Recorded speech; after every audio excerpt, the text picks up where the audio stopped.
in store for you today, and we are so excited. My question is, how are you feeling out there? Show us with your body. Get inside the chat box. We've got Facebook, YouTube, Zoom. How you feeling? My name is Carissa Kuchis, and I will be your MC for the day today. I'm here basically to help you get the most out of this virtual event, especially if this is your very first time tuning in to an incredible experience like this. You know, some of you, and let us know in the chat box right now which category you fall in. Some of you maybe have connected with Mathhew throughout the years through the movies, or maybe in the book Green Lights. And some of you maybe just landed at an event like this for the very first time. You saw an ad, you got invited by a friend, and you're like, holy smokes, how the heck did I even get here? And now you're a couple minutes away from hanging out with Mathhew freaking McConaughey. Is that not the craziest thing? So, I've got a couple housekeeping items to help support you having the most incredible virtual event you can possibly have. Number one, as you can see, we are in an interactive virtual studio. If this is your very first time tuning in to an interactive training event of this capacity, I want you to throw in the chat box first time. You know, what's different about today, it's not just like watching a Mathhew McConaughey movie, kicking back with some popcorn. This is actually deeply interactive. So if you're a VIP, give me a wave right now. You're actually on a Zoom call with Mathhew McConaughey today. How nuts is that? And go ahead and put your cameras on, okay? This is a camera on experience. And then, Lena, and I got to tell you something. Please remember your camera is on, okay? Wink, wink. For everybody else, whether you're tuning in on Facebook or YouTube or Zoom, one of the most important ways that you're going to communicate today with Mathhew McConaughey and all of the incredible speakers that hit this stage is inside of your chat box. So if you know where your chat box is, put a finger on the nose, VIPs. If you're on Facebook or you are on YouTube, I'd like you to locate that chat box today. And everyone lift your hands up like this and give me a big old wave, okay? Lay your hands on the keyboard and then leave them there today, because that's how you're going to interact and pitch and catch and hang out with Mathhew McConaughey and all of our other speakers. They actually want to hear from you. They want to connect with you. They want you to share your interpretation of today and connect with other people, create community, and get the most out of this event. So let's do a test run on YouTube, on Facebook, on Zoom right now. I want you to type in the chat box, all right, all right. All right, we should see all these chats rolling, and they should never stop rolling the entire day today. Let's really create some beautiful energy, okay? Our second tip for you in this beautiful virtual studio, this experience, is dedicate the time. Mathhew, the team, have planned out literally every single detail of this day, all the way to the very last second. So how many of you are committed to staying all the way until the end today, not missing a minute of this beautiful action? I always like to say to miss a minute is to miss way too much, but plus we have some amazing speakers. You're going to hear from people like Dean Graziosi, Marie Forleo, Trent Shelton, and we even have the incredible and the amazing Mr. Tony Robbins joining us at the end of the day today. So you're in for a treat. It's going to blow your mind and heart. I got to sit in and be a part of the prep the last 2 days. And what you're about to experience is going to lead you to a land of more love, more passion, more joy, more spunk. Whatever it is you're here for, this is the avenue where you get to create it. The third tip for you, and then we're going to get this party started. If you're ready for the third tip, say, oh, baby, yes, in that chat box and make some noise. The third tip for you is energy. You know, I've hosted my fair share of events over the last half decade, and I'll tell you that the difference that makes the difference is how you show up and I show up and all of us show up as a community. By the way, is this a community here today? A group of us here to master the art of living. We're starting as strangers, but what's uniting us is that we all want more in some capacity. And so we get to show up and give more to this experience. So check in with yourself right now. Are you sitting back like passively in your chair? Do you have like a million tabs open on your computer? Do you have just one earbud in? Or are you completely and totally engaged? Are you leaned in? Do you have a smile on your face, for God's sakes? Are you ready to experience more is essentially the basis of this question. Yes, my friends? If you want more, it's going to be highly advantageous to give more of yourself to this day. So that is it. If you are ready, make some noise. Let's just shake the body out. Shake off the day. Shake off the weekend. Stretch it up to the ceiling. Lean over. Come on. Shake that day off.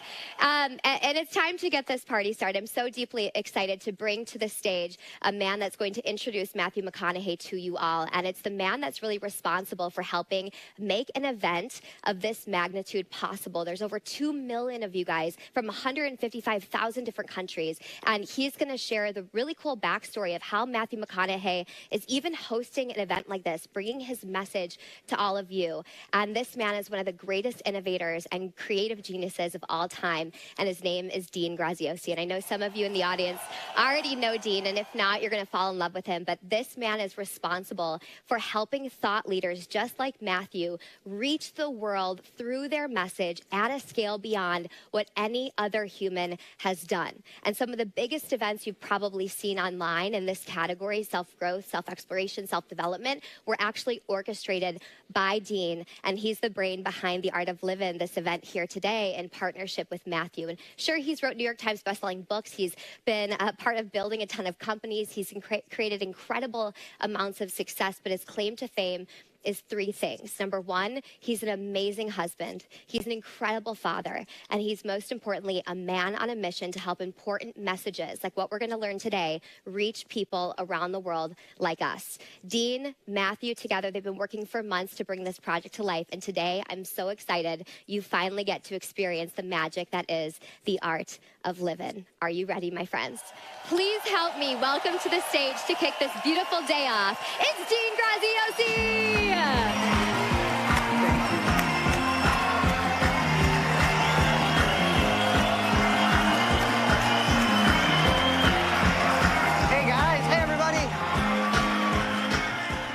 Now, don't worry, McConaughey will be on in just a few minutes. I just want to jump in.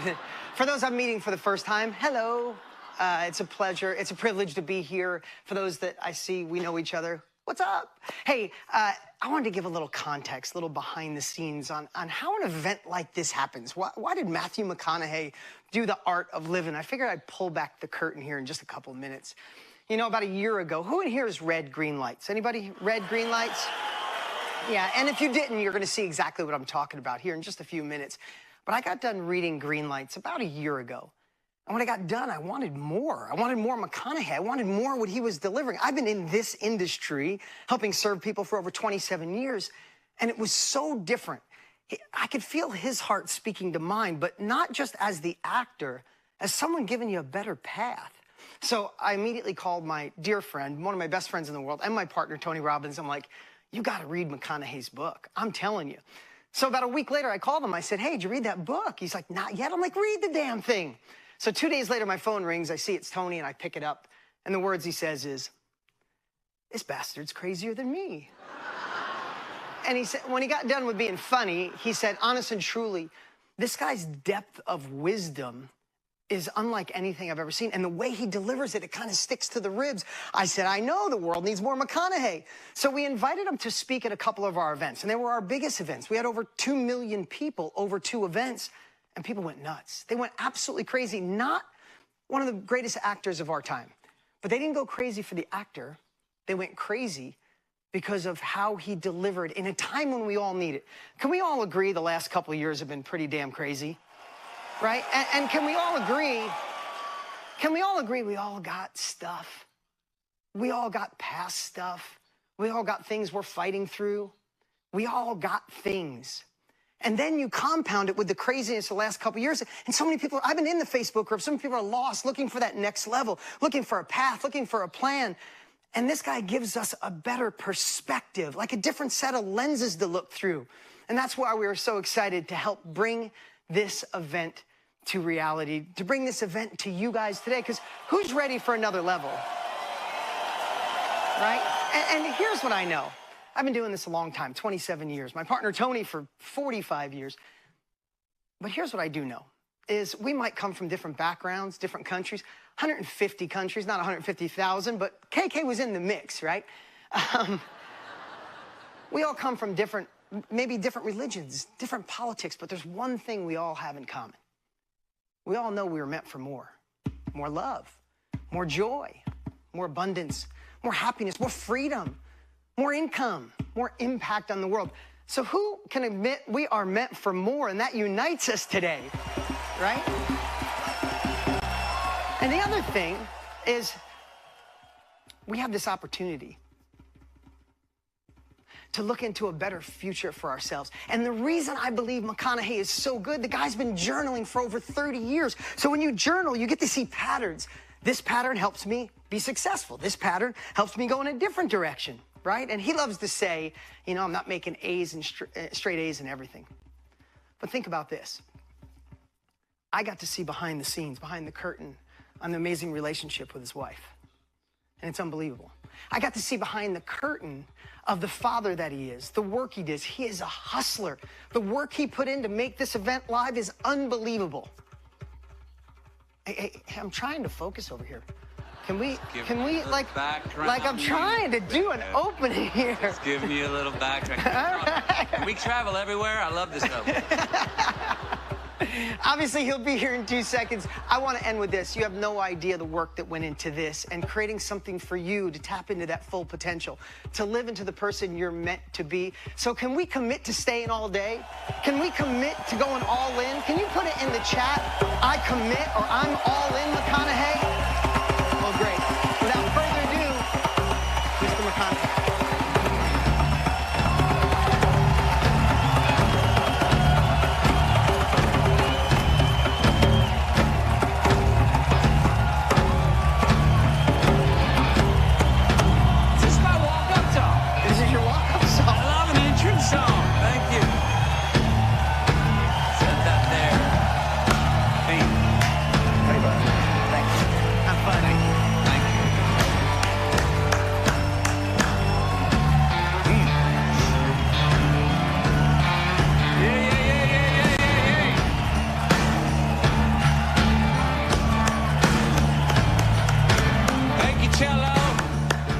Cello.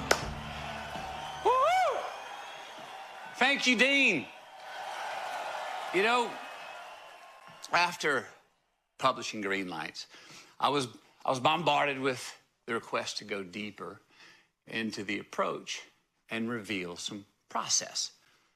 And that, serendipitously, is when Tony and Dean called saying, hey, McConaughey, we love your book. We want to go deeper and get even more practical with it. I said, yes. And here we are.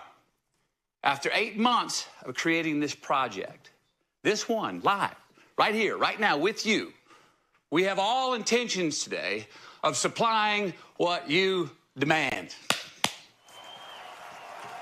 Dean and Tony, your ability and desire to influence so many people in such unanimously positive ways is truly inspiring. And the fact that you're out to do more than just inspire, you know, you're actually here to transform. Amen to that. And thank you for giving me that call. So thank you, Dean. Thank you, Tony. Also Marie, Trent, Carissa, and so many other talented folks behind the scenes, all right, for choosing to make the time and do such specific and high-end work that we finally get to share with you today.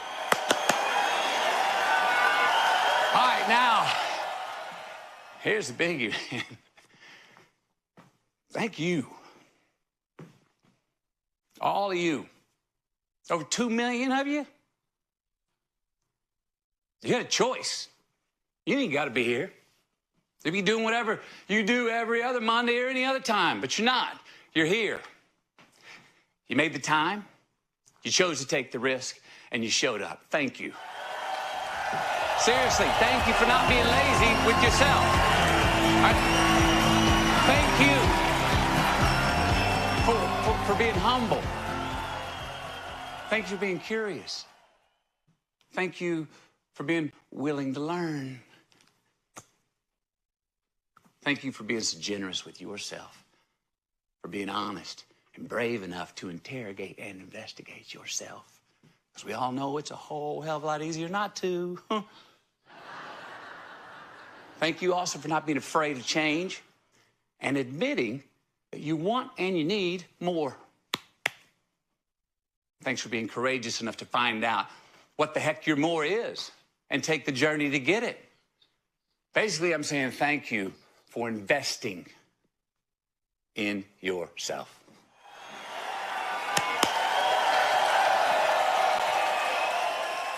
So, what am I doing here? What are you doing here? You, me, us, together right now. Now, I think we're all trying to figure out the riddle. You know, put some rhyme to the reason and answer the bigger existential question of what the hell are we doing here in this life that we're living? In this life that sometimes we feel like we're not living at all. And I get it. I get it, man. We live in such uncertain times. We are constantly searching for answers, constantly searching for our sanity even. We're just looking for some solid ground to step on. And it's damn hard to find. We're not quite sure how to move forward, much less where we'd be going when we do. Yes, the future, it's foggy. And it seems like on this highway called life, everybody's got their hazard lights on. We're asking the question, is this all there is? Is this just how it's got to be? We don't know who to trust. We don't know what to believe in. So what do? We find ourselves chasing every single fad that the world tells us we should chase. And none of them seem to get us where we want to go. No, they just have us going in circles, revolving, getting dizzy, instead of evolving. And you know what the I'm sorry and congratulations at the same time fact of our situation is? No one's come to save us. That's the first thing we got to admit. No, that genie in a bottle is still just a genie. That lottery ticket probably ain't going to hit the jackpot. And those goals and dreams that we have ain't going to reach themselves on their own. And that's why right now is the time to adapt, to evolve, to take inventory. That's why right now is the time to renegotiate who we are, how we treat each other.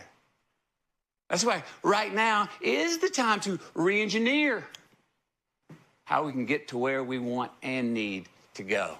That's why right now is the time to restore what's worth keeping from our past and what's worth taking into our future. It is time to not just find solid ground. It's time to admit that the solid ground that we seek is also higher ground. A place where we can truly have more value, choice, balance, joy, love, health, security, freedom, divinity. Where we can get more out of our life, our relationships, our careers, ourselves. So let me answer that question that I asked earlier. How the hell did I get here today with you? And what's my goal? As I said, after my book Green Lights was published, and people asked me to dive deeper into the process, they asked me questions like, McConaughey, tell me more about that methodology to determine whether a light in my life is green, yellow, or red. I want to hear more on that. They asked me questions like, how do I know if I can trust a green light? How do I know if a green light is just a battery-powered flash in the pan or some timeless solar-powered green light that I can rely on leading me home? They asked me, how do I know what choice to make at the yellow lights in my life? When do I heed caution and slow down because I need to? And when do I put the pedal to the metal and blow through that damn thing? They asked me about those red lights. He said, how do I trust and believe that there's actually a gift for me in every red light that stops me in my tracks.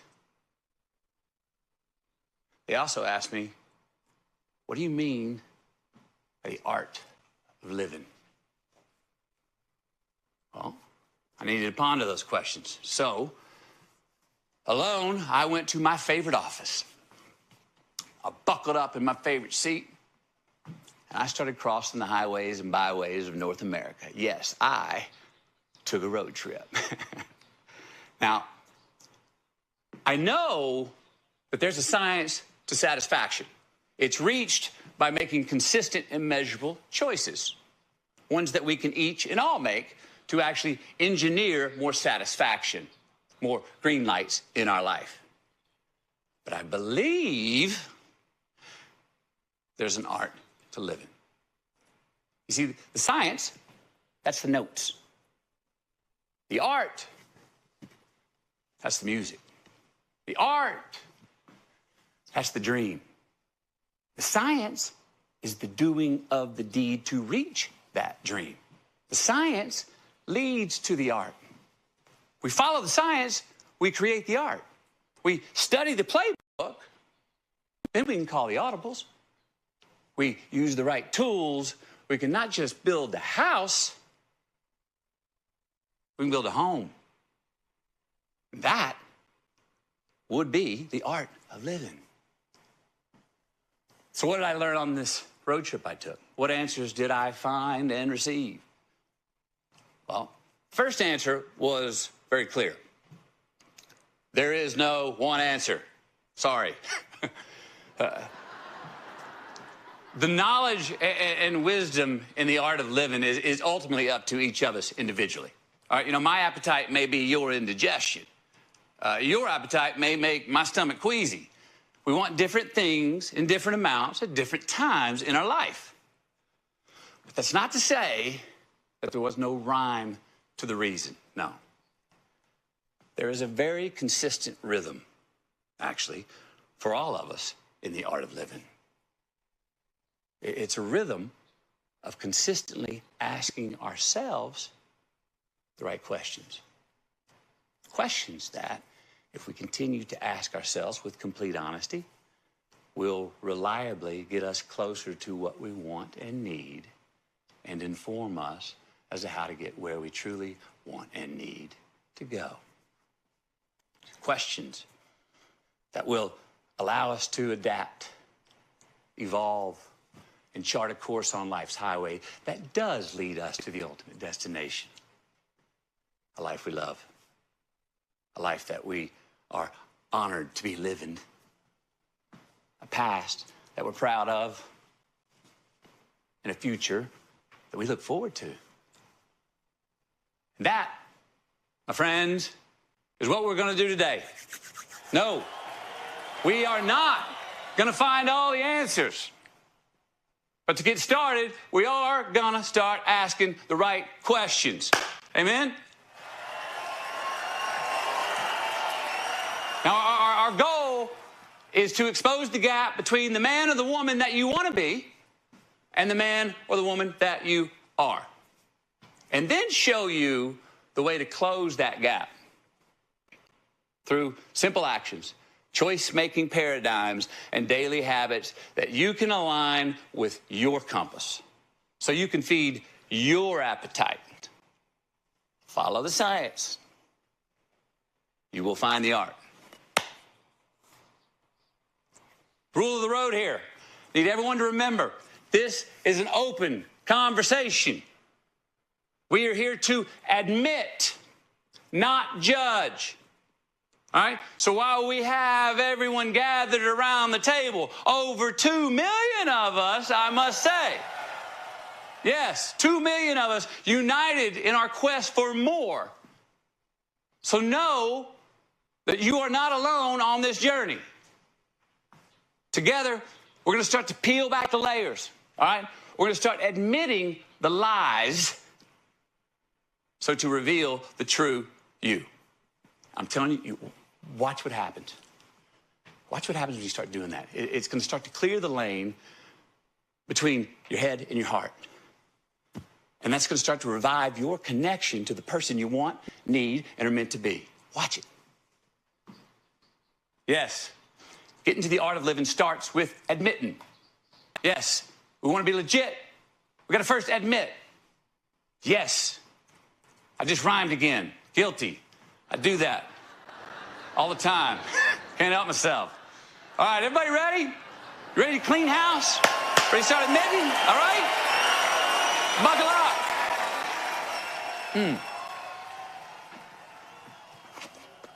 Got that. First thing we're going to do, name, claim, and declare. Yes, it is time for you to admit why you are here. Now, I know already that arrogant self-judgment is probably starting to sneak in on some of you, but hey, kick it out. Again, this is a free speech zone, and there is no gavel in this court today. Speak, think, and write freely. Raise your hand and say, yes, I. Because today, we are both guilty and approved at the same time. Name it, claim it, and declare it. Write it down. Put it in the chat. Why are you here?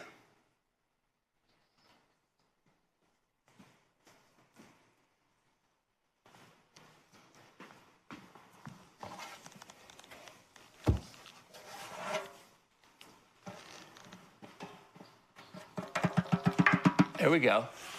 Coming into the chat. Thank you. Keep them coming, baby. Woo! Me. Why am I here? I'm here because I admit that I'm still not living up to the man that I want and need to be. I admit that I know that I'm not yet the person that I got the capacity to be. I admit that sometimes I don't believe in myself enough. And I admit that I still have a whole lot more to learn and that I need more courage to be more honest with myself.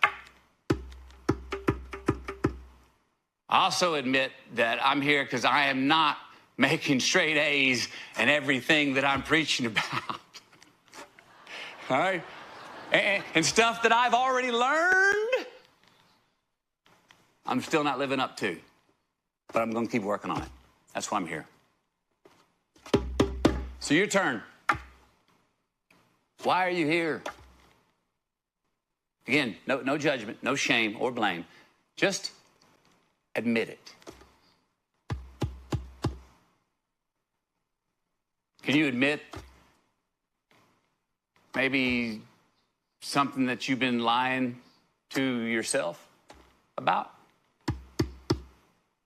Can you admit where maybe you're coming up short? Can you admit where maybe you need to improve your aim?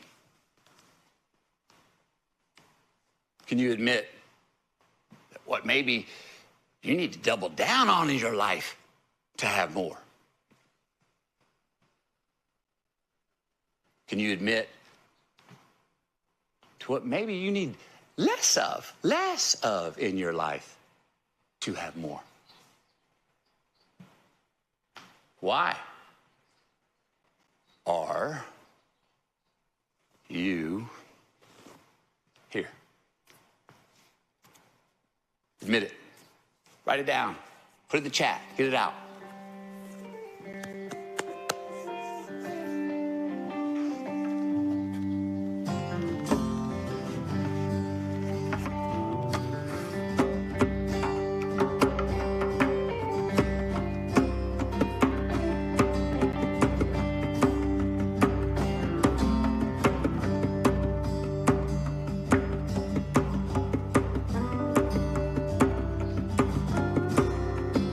Oh, yeah. Thank you for the chats, everybody. Keep them coming in.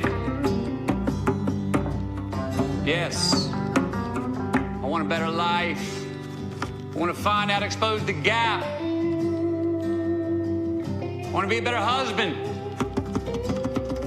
Keep coming up short. I'm a self-sabotager. I'm lonely. I want to find some happiness with myself. I need less self-judgment.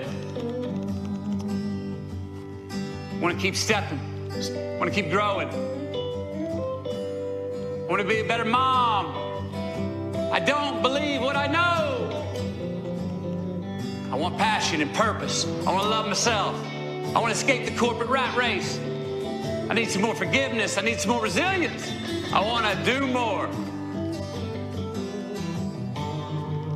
I want to find genuine happiness. Believe in myself and my future. I want to be all of me. And I want to feel more. I want to wake up to love in my life.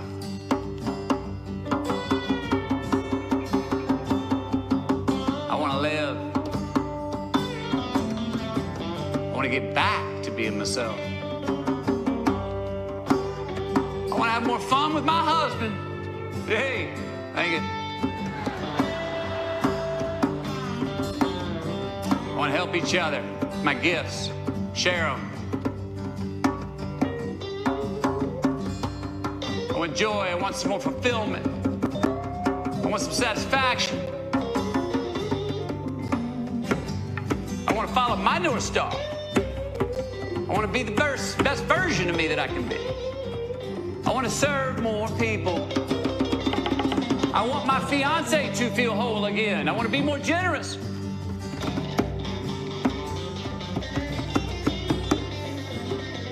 I want to ride Space Mountain every day.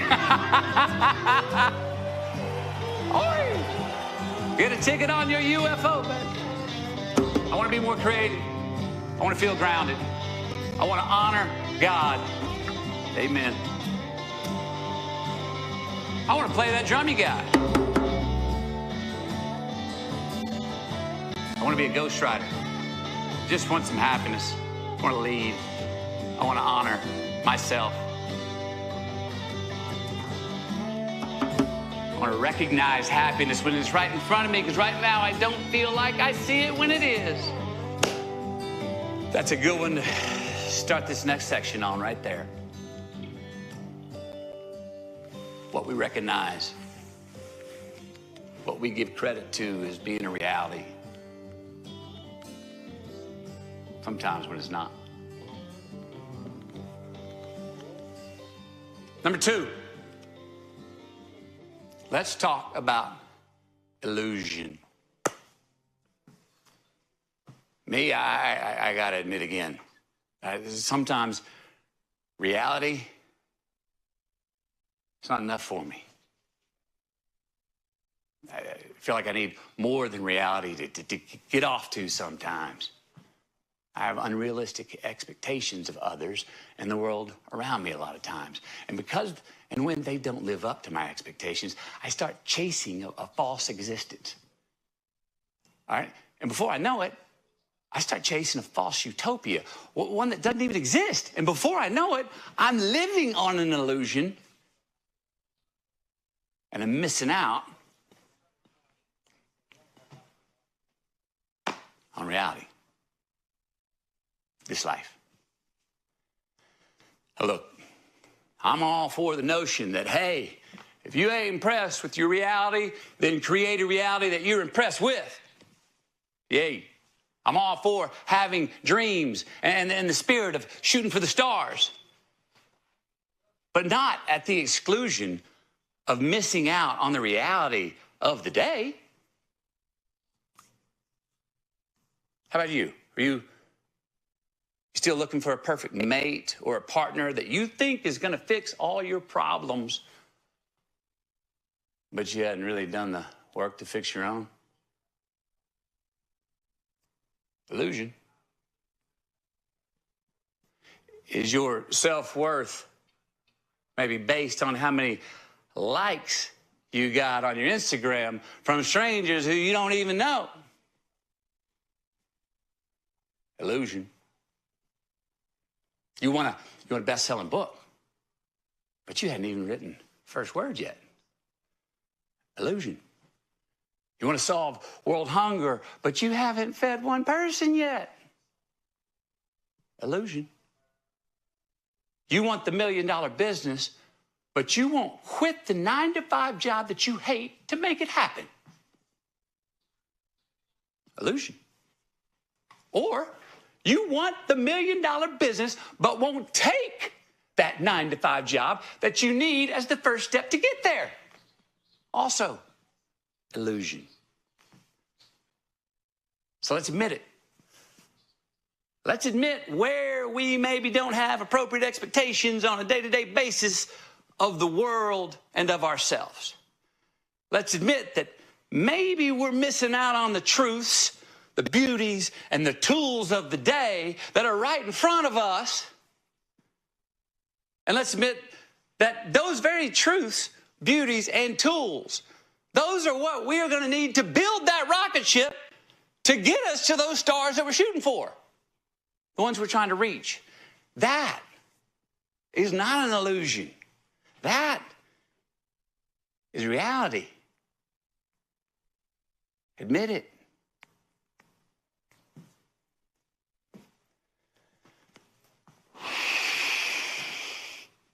Number 3, false sense of identity. Are you only hanging out with people that never challenge you, that always agree with you, your beliefs, your politics? You know, the enablers, those people who make you feel safe but maybe keep you small? Speaking of politics, can we just admit how often we say to ourselves, I don't need to be self-reliant and make up my own mind if the people I agree with are in power. Because, hey, they're going to take care of me and my kind. Well, what happens when we do that? We run to our echo chambers, we huddle up, we get tribal, we start saying, me and my tribe. We don't really know what we're about or what we're for. We just know that we're against whatever they're for. Come on. It's not identity. There's no vision or way forward in that thinking. That's just some passive-aggressive counterpunch default bullshit. Guilty. I know. I said no judging. My bogey. Couldn't help myself.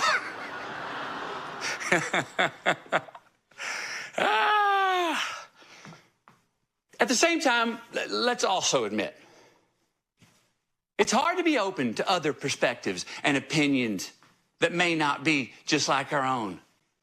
I get it. Because it feels like if we are open to them, if we do consider another point of view, it feels like we might end up compromising our own. And that's fair. Let's admit that too. But at the same time, let's also admit that it might truly serve us well if we at least try and put ourselves in other people's shoes. And when we do, that it doesn't mean we have to quit wearing our shoes. It just means that we can maybe learn more, understand more. And that doesn't give us less identity. It gives us more. Admit it. You check this chat. Whoo, we got amen, strength and diversities, learning. Everyone has opinions. I don't have to agree with them. And that's okay.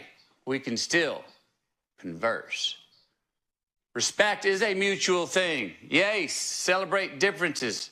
Empathy. We can learn, change, and grow from every experience. We got to be humble. Yes, you know the best definition of humble I ever heard? Humble. Admitting that we have more to learn. Whew, love that definition. Humility. That's the kind of humble we're talking about. Need more compassion. Perspective does make us richer. Walking other people's shoes, amen. Let's all keep learning. Be open to new ideas. Everybody does want to be heard and valued.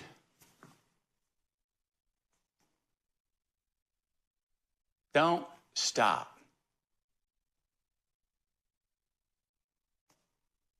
Number 4, coming off of Don't Stop.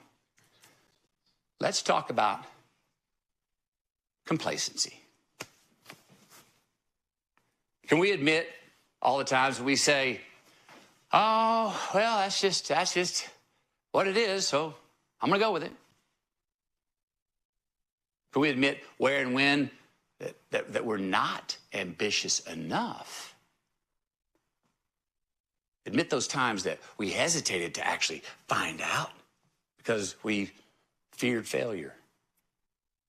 Times we didn't give ourselves enough credit for our ability. Times we put a self-made ceiling over our head when we didn't really have a right to do so. Can we admit when and where we blamed others for not getting the success that we wanted? Yeah. Politicians, government, economy, banks, or boss.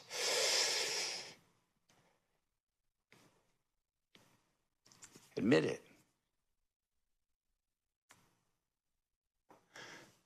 Number 5. Oh, I love this one. Our greatest strengths can also be our greatest weaknesses. This one just came to me like 6 months ago. I don't know why it took 52 and a half years to figure it out, but sure. You ever notice how your greatest assets and strengths can also be your greatest Achilles heel? All right, me. All right, one of my greatest strengths happens to be resilience. Now, I fall down, I get up and dust myself off like that. I step in a pile of shit. I keep running while I'm cleaning that shit off my shoe on the go. All right? But that can turn into one of my biggest downfalls. Being a repeat offender. See what I mean?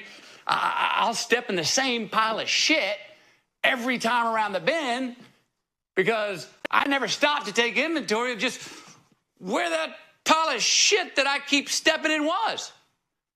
And if I did that, I'd be able to dodge it the next time around the bend. But I don't do that. Keep running. Clean the shit off. Stepping it again on the next way around. You see, I rely on resilience. One of my greatest strengths. So much sometimes that I'm too busy dusting myself off, too busy running again with the same shit on my shoe, that I never take the time to look back and ask, why do I keep stepping in that same pile of shit? Now, resilience is great, but not at the expense of a little wisdom and discernment and a shoe that stinks less.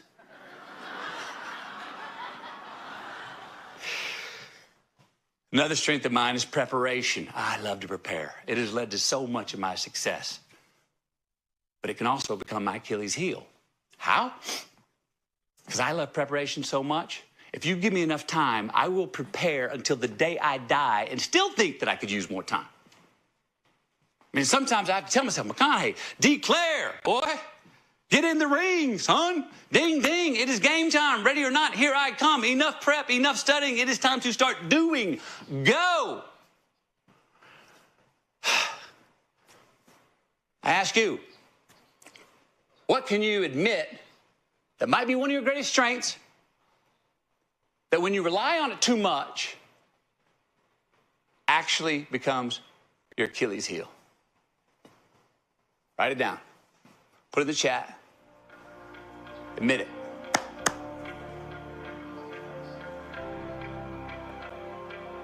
Procrastination. Overthinking. I like to think a lot. Oh, I'm too organized. Too proud. My honor turns to pride. Oh, I like to take my time, but I can sometimes get lazy. My patience. Sometimes I'll wait around too long for things to happen. Oh, I love pleasing people. Sometimes I please them at the expense of pleasing myself, taking care of myself.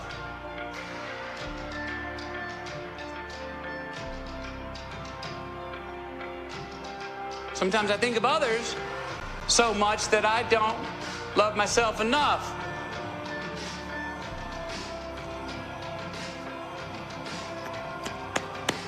I love to talk. Sometimes I talk too much. Sometimes I talk so much I don't listen. Taking care of everyone else. Resentment builds up. Oh, the belief that no one can do it as good as me. There you go, Ellen. Being too strong. I got nothing left. Too busy saving the world and not me. Oh, I think I'm always right.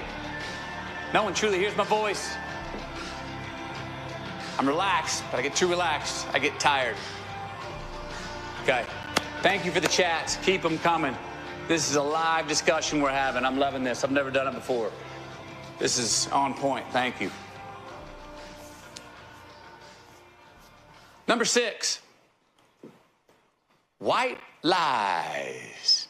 White lies. Remember that stuff? Some of you youngsters out there are going, what the hell's he humming? Everyone else, though, y'all go, I remember that too. Yeah. Question, or fact, I think. We all tell white lies to ourselves and to each other.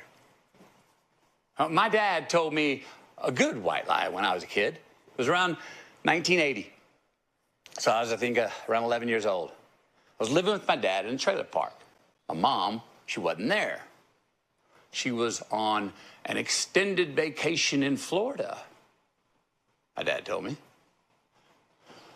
Well, I found out 20 years later that in 1985, my mom and dad, they were actually in the middle of their second divorce. See, mom wasn't on an extended vacation in Florida.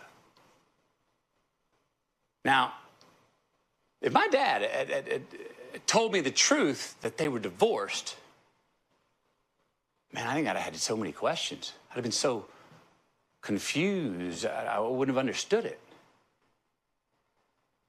So I asked myself, do I blame my dad now for not telling me the truth? Tell me that white lie then? The answer is no. Because he did it for my preservation. He thought it was best for me not to know. I gotta say, I think he was right. And besides, they got remarried for the third and final time anyway. It's a true story. Look, what I'm saying is, white lies sometimes are necessary to tell. But what we gotta watch is the slippery slope of letting the little white lies become the bigger lies. You know what I mean? Too many big lies. We don't know our own truth from our own fiction. And before we know it, we look around and we're living a lie. We find ourselves lying for a short-term convenience, but we do it so often that the lies, they start to accrue. And instead of the lies creating convenience, they end up not being convenient at all. They actually end up causing us stress from, one, trying to remember who we told what and when, and two, we find ourselves in between the rock and a hard place of trying to lie our way into defending lies that we already told in the past.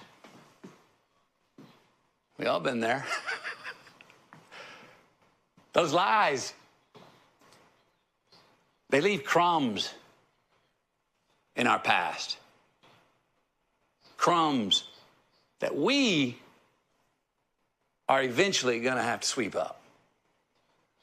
And in the long run, that sucks for all of us. So I ask you, any white lies you've been telling that maybe you've been letting slip into some bigger lies? Ones that you might be telling others, or ones that you might be telling yourself? Guilty? Admit it. What do we got over here, chat?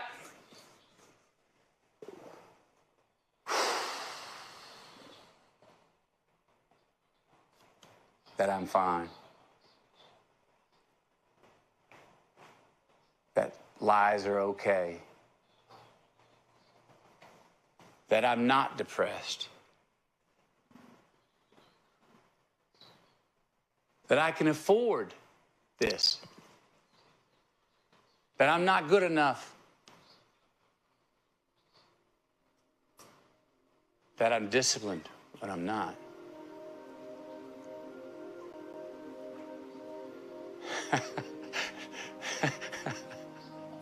That the keto and dark chocolate are good for me.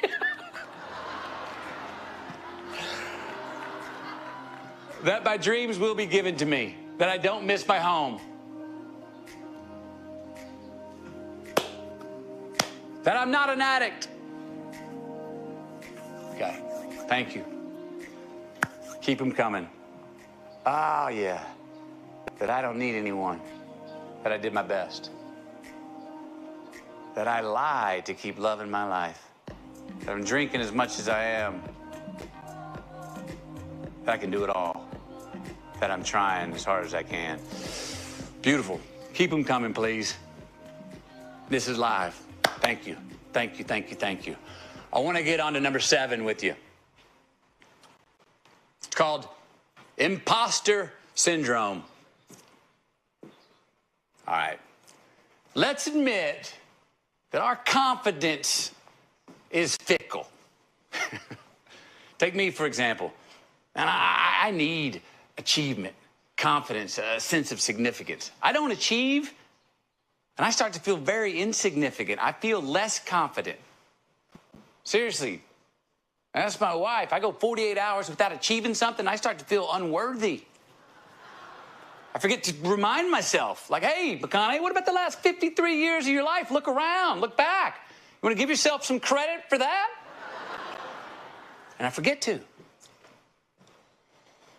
As much as we say we enjoy the process, so often we panic if we don't have constant achievement. So we're always perpetually in lack of achievement. And here's the thing. It never ends. Whether you are a rookie just getting started or you just had a big successful breakthrough. Let me tell you a story. It's 1996. Movie I made, A Time to Kill. Anybody remember that? Well, it opened up on the weekend, a very successful box office and critical applause. And within 72 hours, that opening weekend, I suddenly became famous, a movie star.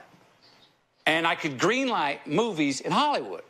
Everybody seemed to love me, and they even told me so out loud. Things that I had talked about before that nobody listened to. Now, not only were they listening to, but they were putting it in big, bold print. I was on the cover of a lot of magazines. Next to my face on the cover of GQ magazine, it even said, Mathhew McConaughey saves the movies. Oh, I didn't know the movies needed saving, but all right. I was on top of the world, right? Negatory? No. See that overnight tidal wave of applause and affluent had understandably thrown me off balance.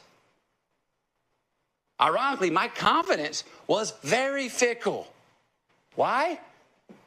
Because I was confused, man. I had a hell of a lot more questions than I did answers. Certain? I was not. You see, I didn't feel like I had earned the sudden success, the attention, the affection, the overnight fame. And I started to feel guilty about it. Why me? Geez, do I deserve this? What's real? What's not real? So I did what in hindsight I now know was a very smart thing. I got the hell out of Dodge. Whoop. I left Hollywood and I went to a monastery in New Mexico whose invitation was, if you can make the 13-mile hike down the washed-out dirt road off Highway 11 to get here, pull the rope, ring the bell, and we'll find you a place to sleep. So I had a friend drop me off on the side of that highway. I made the 13-mile pilgrimage. I pulled the rope, rang the bell, and a monk named Brother Aldred answered the door. He welcomed me in. He said, "Why do you come here, brother?" I said, "Brother, I got a lot of things on my mind, man. I need to talk to somebody. I need to confess." He listened to me and then said, "Brother, I know just the right person for you to talk to. His name is Brother Christian. He'll meet you in the morning at sunrise." That next morning, Brother Christian met me at sunrise. He said, "Do you want to go for a walk, brother?" So we did. Now on this walk, I began to purge. I confessed where and what I felt were sins of my mind, sins of my flesh, sins of my deeds. Newfound indulgences that were making me feel gross. Some of them make me feel like I just hadn't really earned them or deserved them. Or maybe I didn't even want them. I went on and on and on with my confession. Brother Christian patiently listening as he walked beside me, hands behind his back. Never saying a word. He never said one word. 4.5 hours later, me purging, confessing, him not saying a word, we circled back to the chapel where we sat on a bench. I'm sitting there and tears are running down my face, and I got snot running out of my nose, and I'm sitting there coming out of this purge, and I finally wrap up my 4.5-hour confessional rap sheet. Brother Christian has still not said one word. But now I'm finally done. Heads down, I'm wiping tears from my eyes, and I'm awaiting his judgment. He says nothing. 20 seconds go by. He says nothing. 30 seconds go by. He says nothing. A minute goes by. It's silent. Nothing. Finally, I looked up at him, and I see Brother Christian just staring at me. We just held each other's gaze, just looked at each other's eyes for about 10 seconds. And the clock was ticking in my mind like I was just waiting on his condemnation. That's when he leaned slightly towards me. He whispered, "Me too."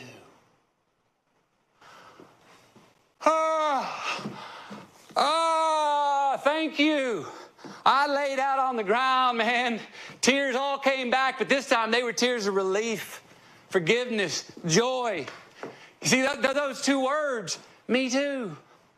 Those two words, Brother Christian didn't. He let me know that I didn't have a singular, self-centered, independently original, one and only, one-of-a-kind problem.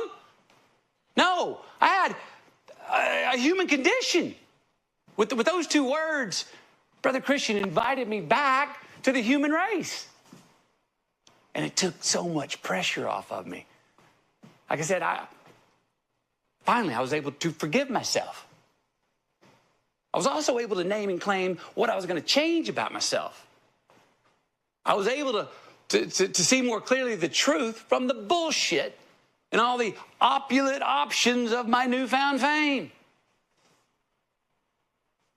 Me too. Those 2 words let me off the hook and allow me to handle my business, to take ownership of my place within the human condition. Thank you, Brother Christian.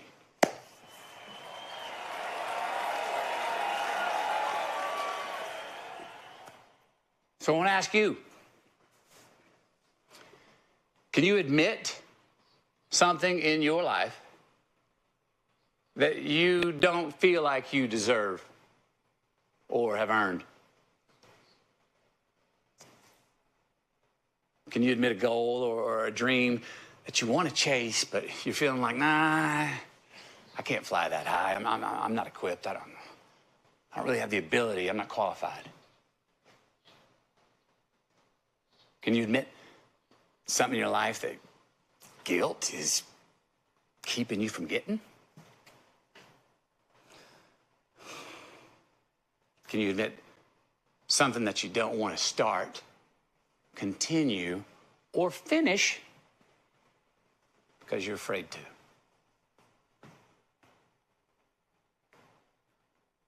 Say it aloud to yourself. Write it down. Confess. Admit it.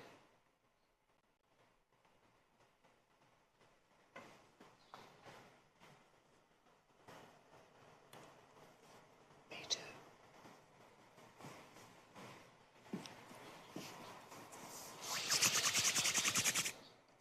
Number 8. Aye. What is the boogeyman? Dum, dum, dum, dum, dum, dum, dum. The unknown, the darkness, your fears, your flaws, your future. Now, why and when and how do we get so convinced that anything in the dark, anything unseen or under the bed is bad? Something to fear.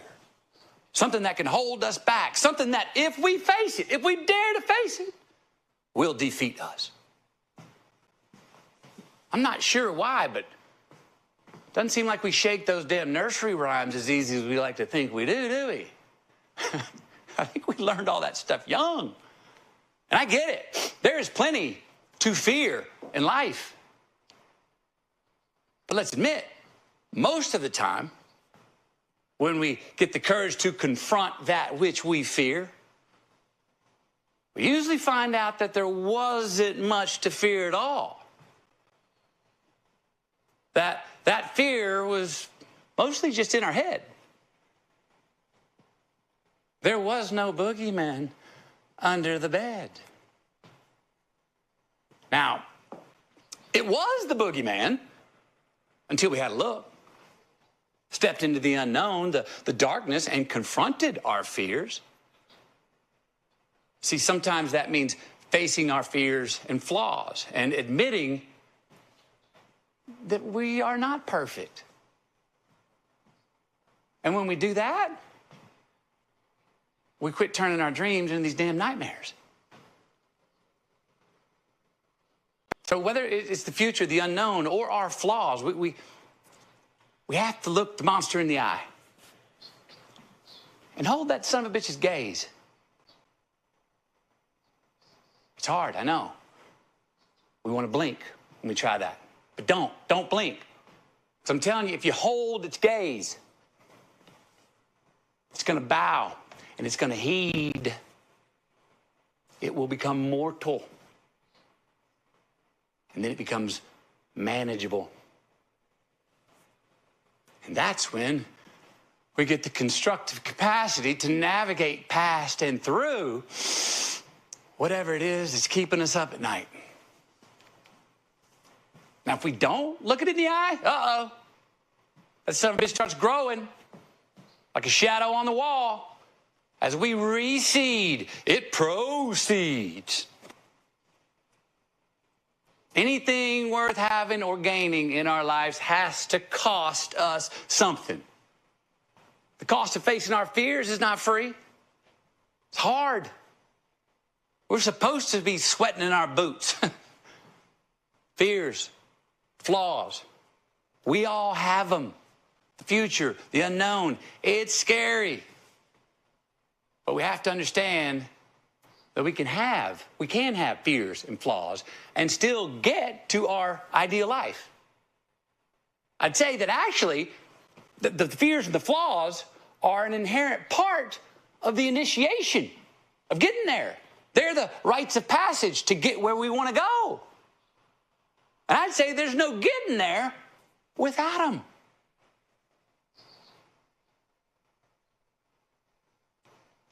So, first off, let's admit that we all have fears and flaws, right?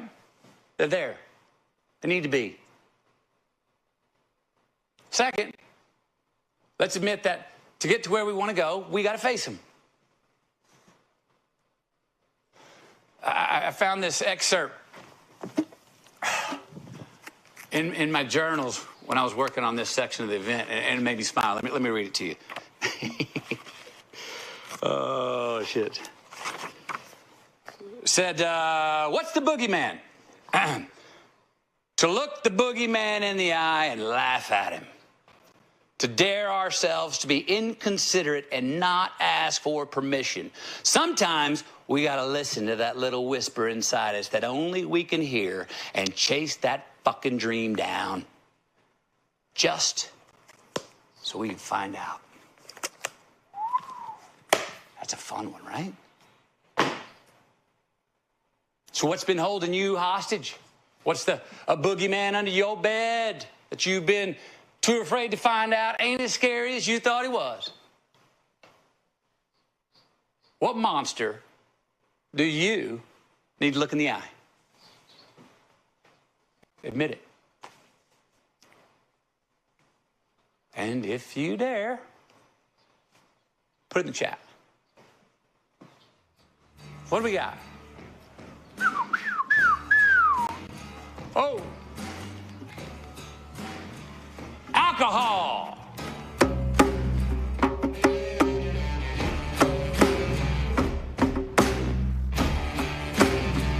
Age.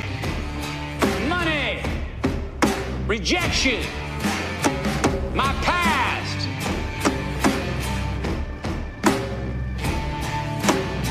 Divorce. Control. Perfection. Mental health. My finances, my father, hiding, control, letting go, hurt, pain, money and perfection, debt, abuse, being average, my daughter, forgiveness, disorganization, being alone, burden, losing it all.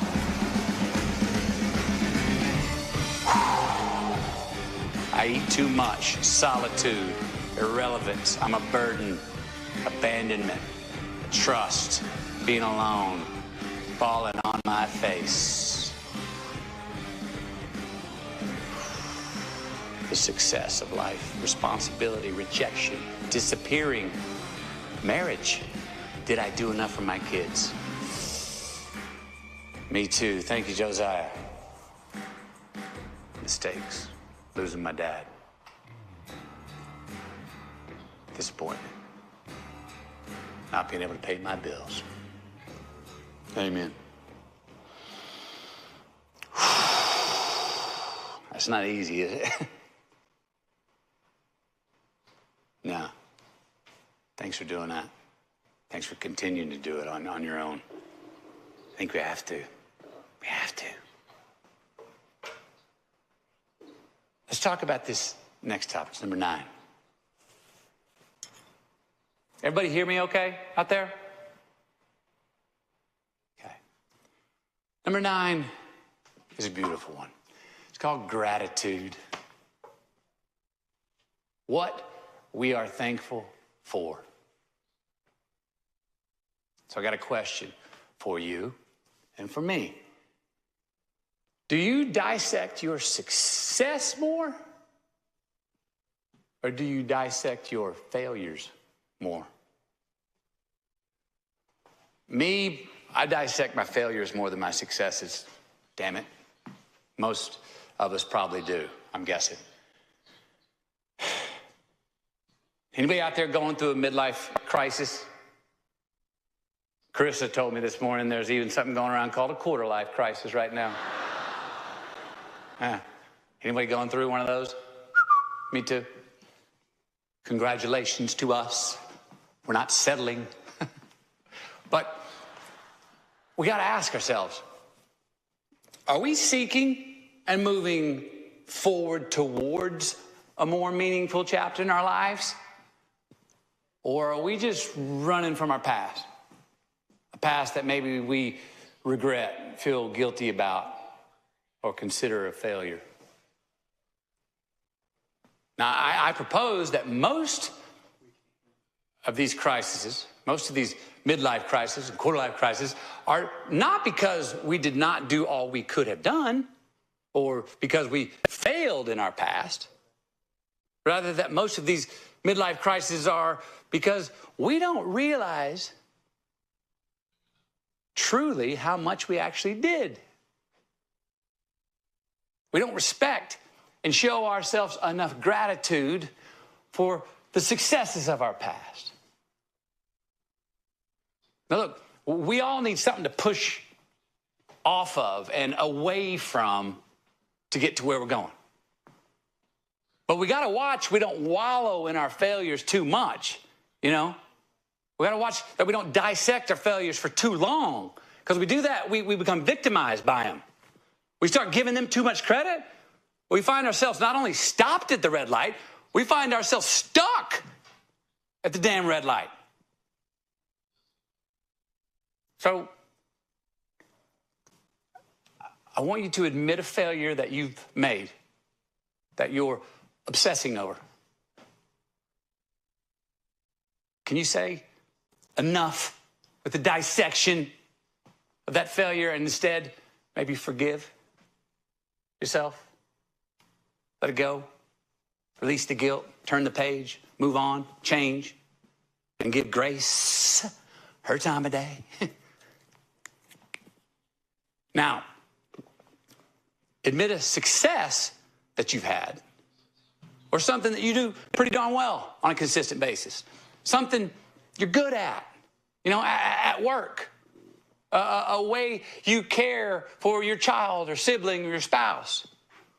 Maybe you have great timing for telling jokes. Maybe you're a great whistler. Whatever that something is, I want you to give more credit to it. Give more respect to it. Have more gratitude for it. Now, will you commit to dissecting the successes instead of the failures in your life? Because I believe that the recipe for your particular secret sauce is under the hood of what you do well, not what you don't. So will you dig deeper into the why of your successes? Show yourself more gratitude for them? You do that, and you're going to start to have more success more often, I bet you. See, gratitude, it reciprocates. When we are thankful for something, it has more meaning to us. When something has more meaning to us, we care for, nurture, tend, and feed it more. We take more responsibility for it. And when we do that,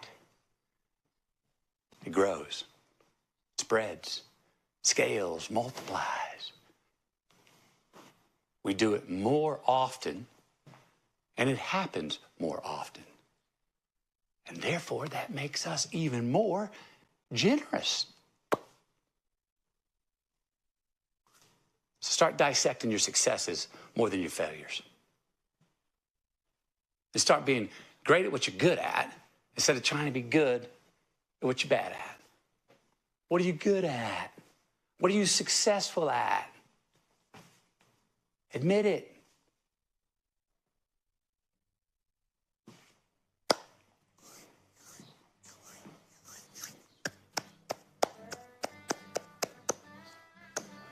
Thank you, thank you, thank you, thank you. Number 10. Oh, this is a beautiful one. It's one of my good friends. Highest value. Big Dolphin, I know you're out there. Number 10, trust. In 1999, I just had a dream that I was floating down a river, naked, wrapped up in anacondas, sharks, piranhas, and crocodiles. And lined along the ridge of the river, there were thousands of African tribesmen, each holding a shield and a spear. And it wasn't a nightmare. Actually, it was a wet dream. No shit.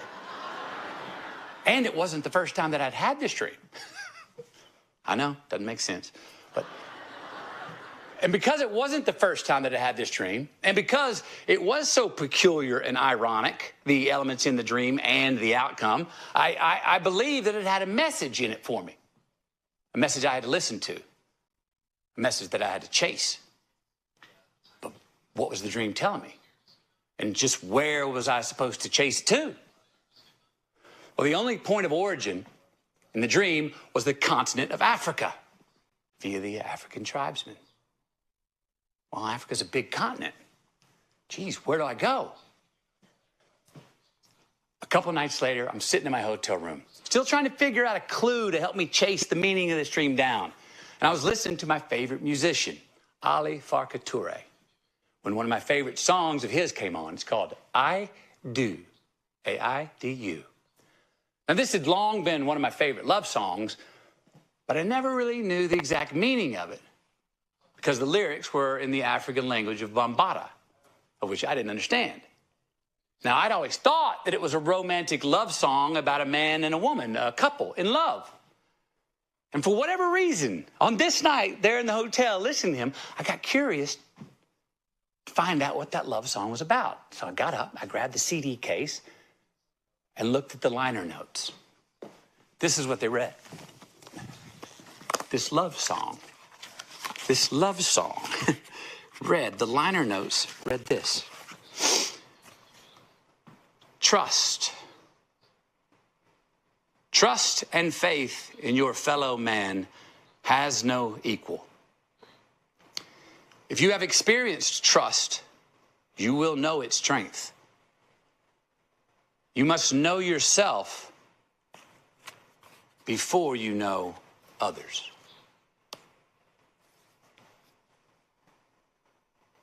It was a love song. Just not the one that I thought it was. It was a love song about trust.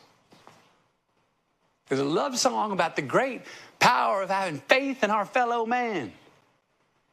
A love song about community, fellowship, about our need to know, have faith in, and trust ourselves. To be able to know, have faith in, and trust others. Well, that's when I thought, well, hell, where's Ali from? I looked it up, Nia Funke Mali. I said, well, that's where I'm going to go. Trust that. 2 days later, I was on a flight to Mali, Africa to find Ali. I did find Ali on that trip and many other truths that I, to this day, trust in. I get it. It's hard to trust. We all seem to be in a constant battle with each other, with ourselves. Every day, we're in a cultural, ideological, philosophical battle with the world around us. Every day, we're in a physical, mental, and spiritual battle with ourselves. There are vibrations of trust. And those vibrations either separate us or they bring us together. The more we give, the more we get. David Schultz says, trust is the coin of the realm. When it is in the room, great things happen. When it's not, they don't. Look, I think we can all admit that today the vibration of our lack of trust, it is separating us. There is not much trust in the room. And we are suffering from the fact. You know, a study came out last year that less than 30% of people trust their own neighbors. Oh, geez. That's gross. In our low trust society, we're anxious. We're looking for a tribe. We're cynical. We can't extend our hand to others because we've forgotten how to extend our hand to ourselves. We got to shake hands again. First with ourselves, then with each other. It's the only way to build both of us up. Now, look, I'm not asking us to blindly trust anybody and everyone all the time. No, that would be foolish and unwise. I get it. Hell, it's a risk getting out of bed in the morning. But I am asking you, and I'm asking me, to stop leading with distrust, to stop making a lack of trust our default feeling on high. If we distrust ourselves, and our own intuitions, we start missing out on a lot in our life. But when you trust others, when you give them a chance to heal, we're also healing ourselves. I don't believe we're ever going to truly move forward, individually or collectively, without having more trust. There has to be some amount of trust that we can all have the courage to give more than we do right now. So I got a proposal. How about this? How about we agree and admit to having a 5% more trust coalition? Yes, 5%. And look, and I know there's some tyrants out there sitting there listening going, oh, perfect. I can't wait to take advantage of all these trust suckers. and to that I say, you know what? Yes, if we trust more, we are going to get burned a time or two more. But the times that you get burned are going to pale in comparison to the strength, support, victories, and successes that you are going to get if you do trust more. You can measure mistrust in ounces, but you can measure trust in pounds. 5% more trust. 5%. Can we start there? See where it takes us? Trusting others 5% more, being 5% more trustworthy. It's going to lead to trust in yourself a whole lot more. So, let's first admit how little we do trust others. Now, let's admit how little we trust ourselves.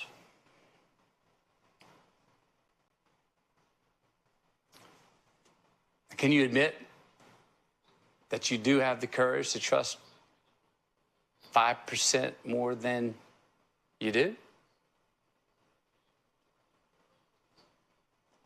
Admit it. Admit it. Oh, trust in each other. My intuition, trusting my gut. Okay, those are coming in.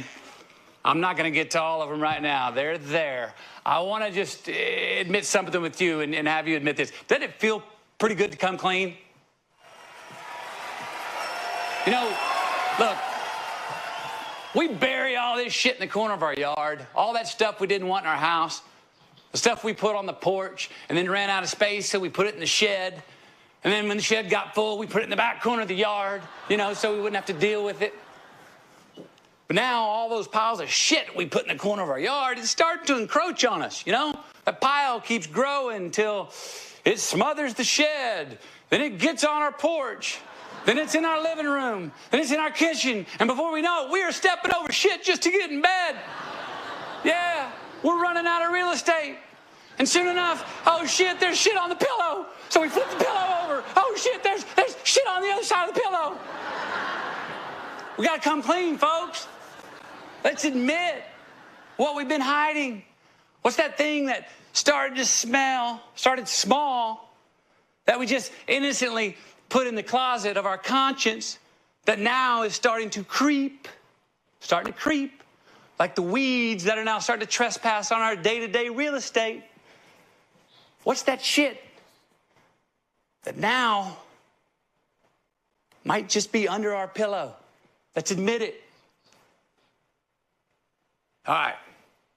So I've asked you to admit a whole lot of things today. Thank you for playing along and interrogating yourself. Thank you for not judging yourself and just good old admitting. And hell, if anything, can we all just have a good old giggle at ourselves for being human? Remember, guilty and approved at the outset. I think we've all earned a heartfelt laugh at the fact that we may not be as evolved as a species as we like to think we are. Sorry, but we gotta admit it. Like I said, if we want to start living, we gotta start admitting. If we want to be legit, we gotta admit. Guilty twice. I rhymed for the second time. Now, thank y'all for that. I met our first guest recently on a podcast, and we had a lot in common right away. She is willing to admit to truths about herself, about life, successes and failures. She has faced and made many a boogeyman bow down. Never one to be complacent. She is committed to making the hard choices that do bring more balance, more joy, more love to her life and the lives of those around her. That's cool. Today, she's gonna share a game-changing philosophy on finding and committing to living more of your best life, being more of your best you, by making one simple change in how you think. You can only do what you do when you're clear about what you don't. Marie Forleo. Marie Forleo is a leader in a whole new generation of super solars. Millions of young women look to Marie as their inspiration. She's one of the top life coaches on the planet. An internationally recognized, award-winning entrepreneur. Wrote the New York Times #1 bestseller. Everything is figure-outable. Star of the award-winning show Marie TV. She's the founder of the highly acclaimed business training school, B School. She's an extraordinary woman. She's a Jersey girl. She inspires millions of people around the world. A socially conscious global empire. She's really all about giving back and changing the world. Please welcome Marie Forleo.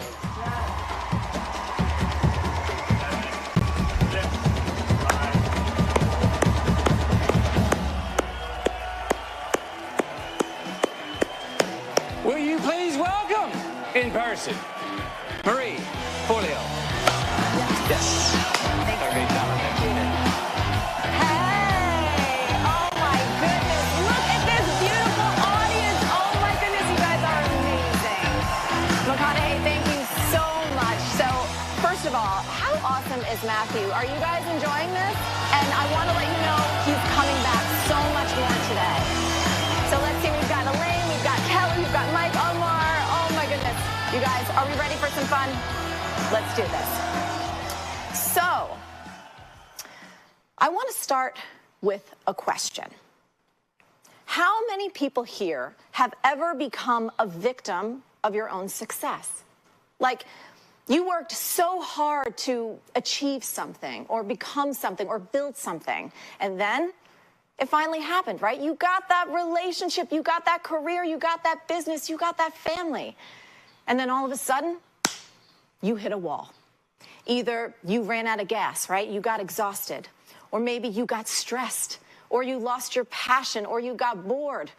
Or maybe Your soul started nudging you from the inside and saying, hey, you know this thing that you wanted for so long, this thing that you worked so hard for? Actually, you're meant to go in a whole different direction. And then in that transition, right, in that realization, you started feeling totally lost, unsure of yourself, and you started wondering, like, how the heck do I figure out where to go from here? Anyone ever felt that? If you felt that, I want to let you know you are not alone. Now look, if you also identify as a creative, right, as a dreamer, as a go-getter, if you're that person that people always come to for ideas and for support, if you're that invisible strength and that stability that other people rely on, and right now, if you know in your heart that there's a bigger future for you, if you know that you are meant for more, I got to tell you, this is especially important, what we're going to dig into right now, because sometimes it's just harder for people like us. So what we're going to peel into is really that first and most critical step on the path to more, right? So as Mathhew was just talking about, it's about having that courage to admit to yourself what is not working in your life. It's having the bravery to recognize that, you know what, maybe it's time to slow down, to hit pause, maybe even come to a full stop, so that we can face a truth that either consciously or unconsciously, man, you've been blowing past some warning signals for a while. And maybe that's the very reason that you're here today. Now, here's something that I've learned about admitting the truth to yourself about yourself. So look, it is rarely easy. It's often kind of uncomfortable, right? Most of the time, it is massively friggin' inconvenient, but here's the deal. It always, always sets us free. Now look, I don't know about you, but freedom, right? That is my #1 highest value in life. And I have a suspicion that since you're here at this beautiful event called The Art of Livin, that freedom is probably one of your top values too. And look, I mean, we all want more freedom, right? We want the freedom to experience more joy and more connection and more love. At least I do. We want the freedom to create more abundance, right? More free time. And of course, more impact. And ultimately, I think we all want the freedom to live into what we feel is our highest potential. But here's what's so super cool and really unexpected. So sometimes roadblocks actually play this critical and very positive role on our path to more. Because as McConaughey was talking about, admitting that we need a full-on red light, that can actually be the first step in catching our next level green. So here's what that looked like for me. It was a few years back, but I remember it like it was yesterday. So I walked downstairs in the middle of the afternoon in my house, and I saw it. It was calling to me, and it took everything I had to resist it. It was my couch. I wanted to lie down on that thing so bad because I was so friggin' exhausted. And then I heard that voice in my head, right? That voice in my head that said, you can't take a break. There's no breaks for you. You've got another interview coming up in 2 hours. You got to go to the store. You got to get groceries for dinner. Kuma, he needs his medication, and he needs to be taken to the vet today. You've got about 100 emails. You got 12 texts. You got those design approvals. And oh, yeah, you know what? You promised you call your parents. So no 5-minute break for you. And then I remember not giving myself permission, right, to put my head down and rest, even just for 5 minutes. Because the truth is, I thought resting would mean that I was lazy. I was unproductive. I was not ambitious enough. And if I need to rest on the couch in the middle of the day, even for a few minutes, you want to know what that really means? It means that deep down, I don't have what it takes to be as successful or as accomplished as I want to be. I must not be made of the right stuff. I must be weak. So what did I do? I did what I always do. I pushed myself to keep going, right? I got another cup of coffee. I marched back upstairs, and I kept on working. Because pushing and pushing myself and punishing myself. That's got to be the secret to success, right? I mean, I've been doing it my whole life. Look how far it's gotten me. I can't stop now. And like so many of you, I got all kinds of people depending on me. It's all on my shoulders.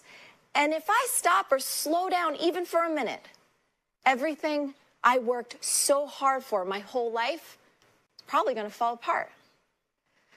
Now look, I wish, honestly, that I could tell you that that was an isolated incident. It was not. It was as though no matter how hard I worked, no matter how many hours I put in, I felt like it was never enough, to the point where, and this was so scary, I actually started waking up. And one of the very first thoughts I had when my eyes opened in the morning was a version of this.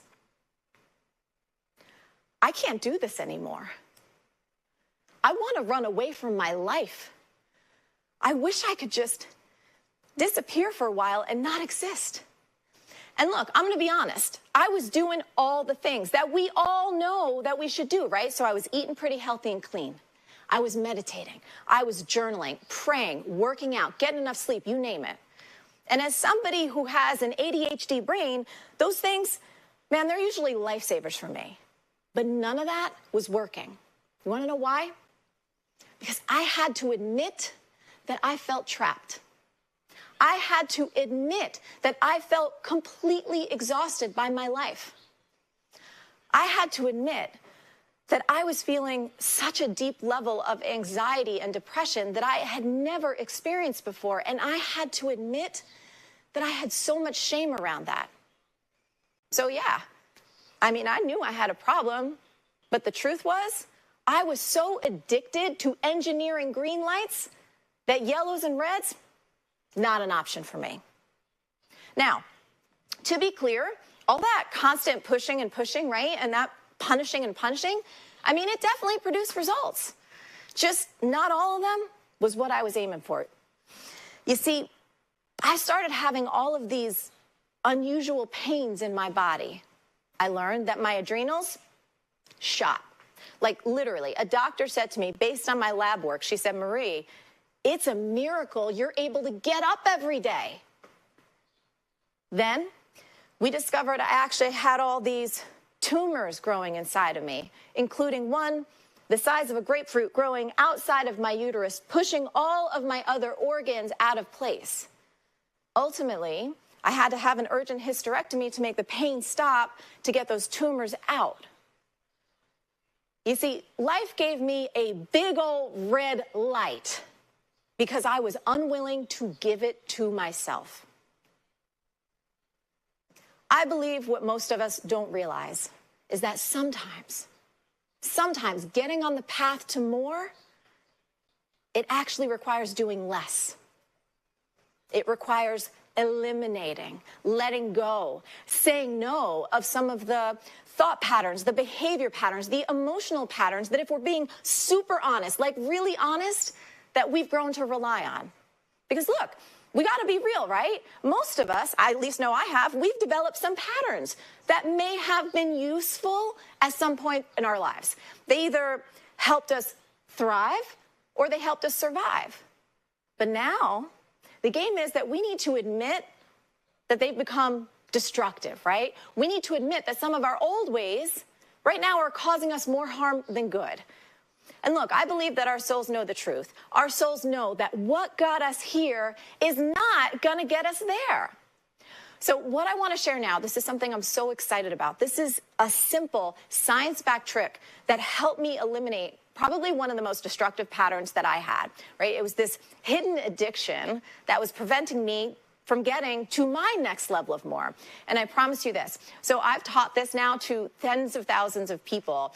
And what you're about to learn, it's so simple. It works like magic. And I promise you, like pinky swear, it's going to help you eliminate any emotional or behavioral or thought pattern that's holding you back. Cool? Are you guys into this? Yes? So all it requires really is an open mind, an open heart, and this willingness to just look at yourself with curiosity and compassion. And here's how that unfolded for me. So my partner, Josh, I love him so much. We've been together for like 20 years. He would often ask me at the end of the day, he would be like, hey, babe, how was your day, right? How's it going? How's it going at work?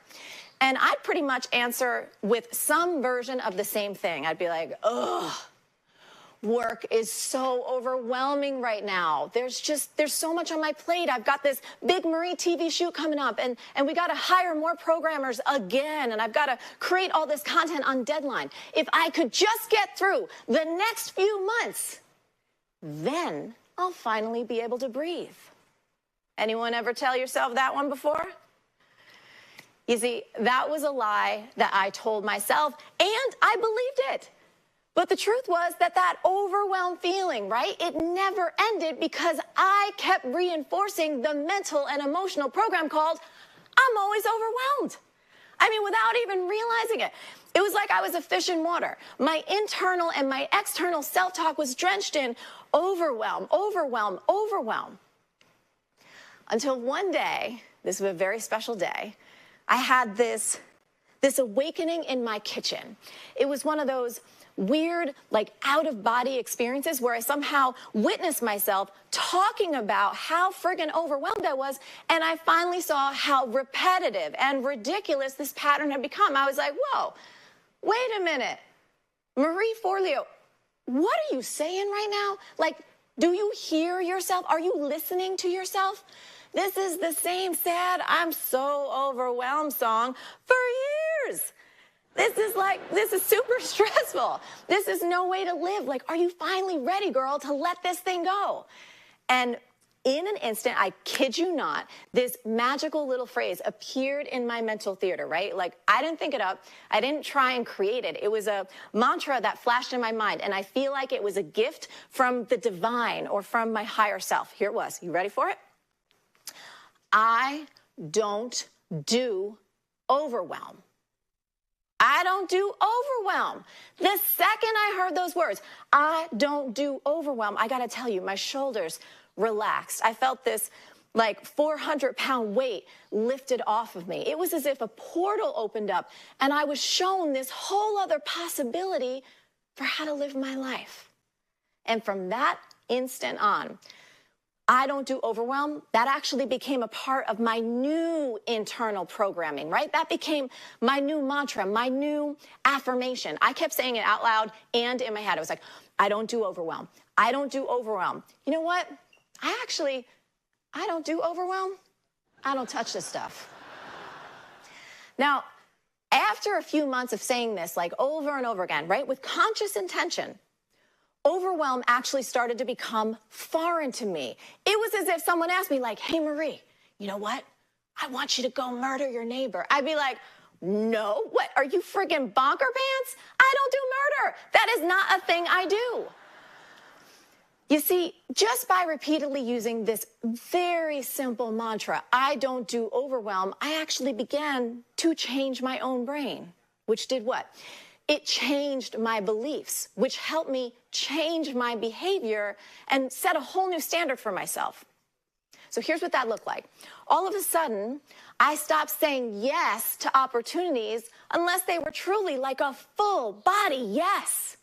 I stopped overstuffing my calendar with random projects and meetings and coffee dates and obligations that I knew I would later regret. I even stopped opening my inbox during the middle of the day when clearly that was not the best and highest use of my time. And I kid you not, once I drew that line in the sand, right? Once I built a new set of neural networks in this brain, overwhelm was not a zip code I was willing to live in anymore. And now here's what's even more interesting about the statement, I don't do overwhelm. So check this out. It actually leverages an extremely powerful linguistic tool that hardly anybody knows about. In fact, it's empirically proven to be up to 8 times more effective than other language choices when it comes to up-leveling our own behavior. So all of this is based on research done by Dr. Vanessa Patrick. So she found that when people frame a refusal as in, I don't, so for instance, like, I don't drink sugary sodas, right? Instead of I can't, they were actually way more successful at resisting temptation. In fact, when it came to deciding whether or not to eat certain foods, right, saying I don't was nearly 3 times as effective as saying no. And check this out, 8 times more effective than saying I can't. So now you might be wondering, okay, Marie, this is interesting. Why is that? Well, part of the reason is this. When we say I don't, we experience that as like a choice that we're making, right? So we feel strong. We feel empowered. This is an expression of our identity. We're expressing our standards. But the moment we say I can't, check it out. What happens? What happens in your body? Instantly, we start to feel restricted, right? We make ourselves feel weak and like a victim, like we're being controlled by some external authority or some external circumstance. Now look, your pattern, it might have nothing at all to do with overwhelm, right? So I shared this with a friend of mine, and she said, you know what, Marie, this is fascinating. Overwhelm isn't my thing, but you know what is? Guilt. Oh my God, I'm always feeling so guilty that I should be spending more time with my kid, even though in reality, I do spend a ton of time with her. But this guilt thing, oh my God, it's making me miserable and it's making me exhausted. And I said, great. So we're going to do an experiment. I want you to play with, I don't do guilt, right? Make that your new mantra. I want you to try it on for a few weeks, just like a new dress. Let me know how it goes. You want to know something? Totally changed her life. So for you, might not be overwhelmed, might not be guilt, but I bet it's something, right? Take a look. This is such a cool opportunity to be honest with yourself. Tell the truth. So for you, what is it? Is it procrastination? Is it perfectionism? Is it looking at your phone first thing when you wake up? I don't know what it is, but you do, right? So what is it?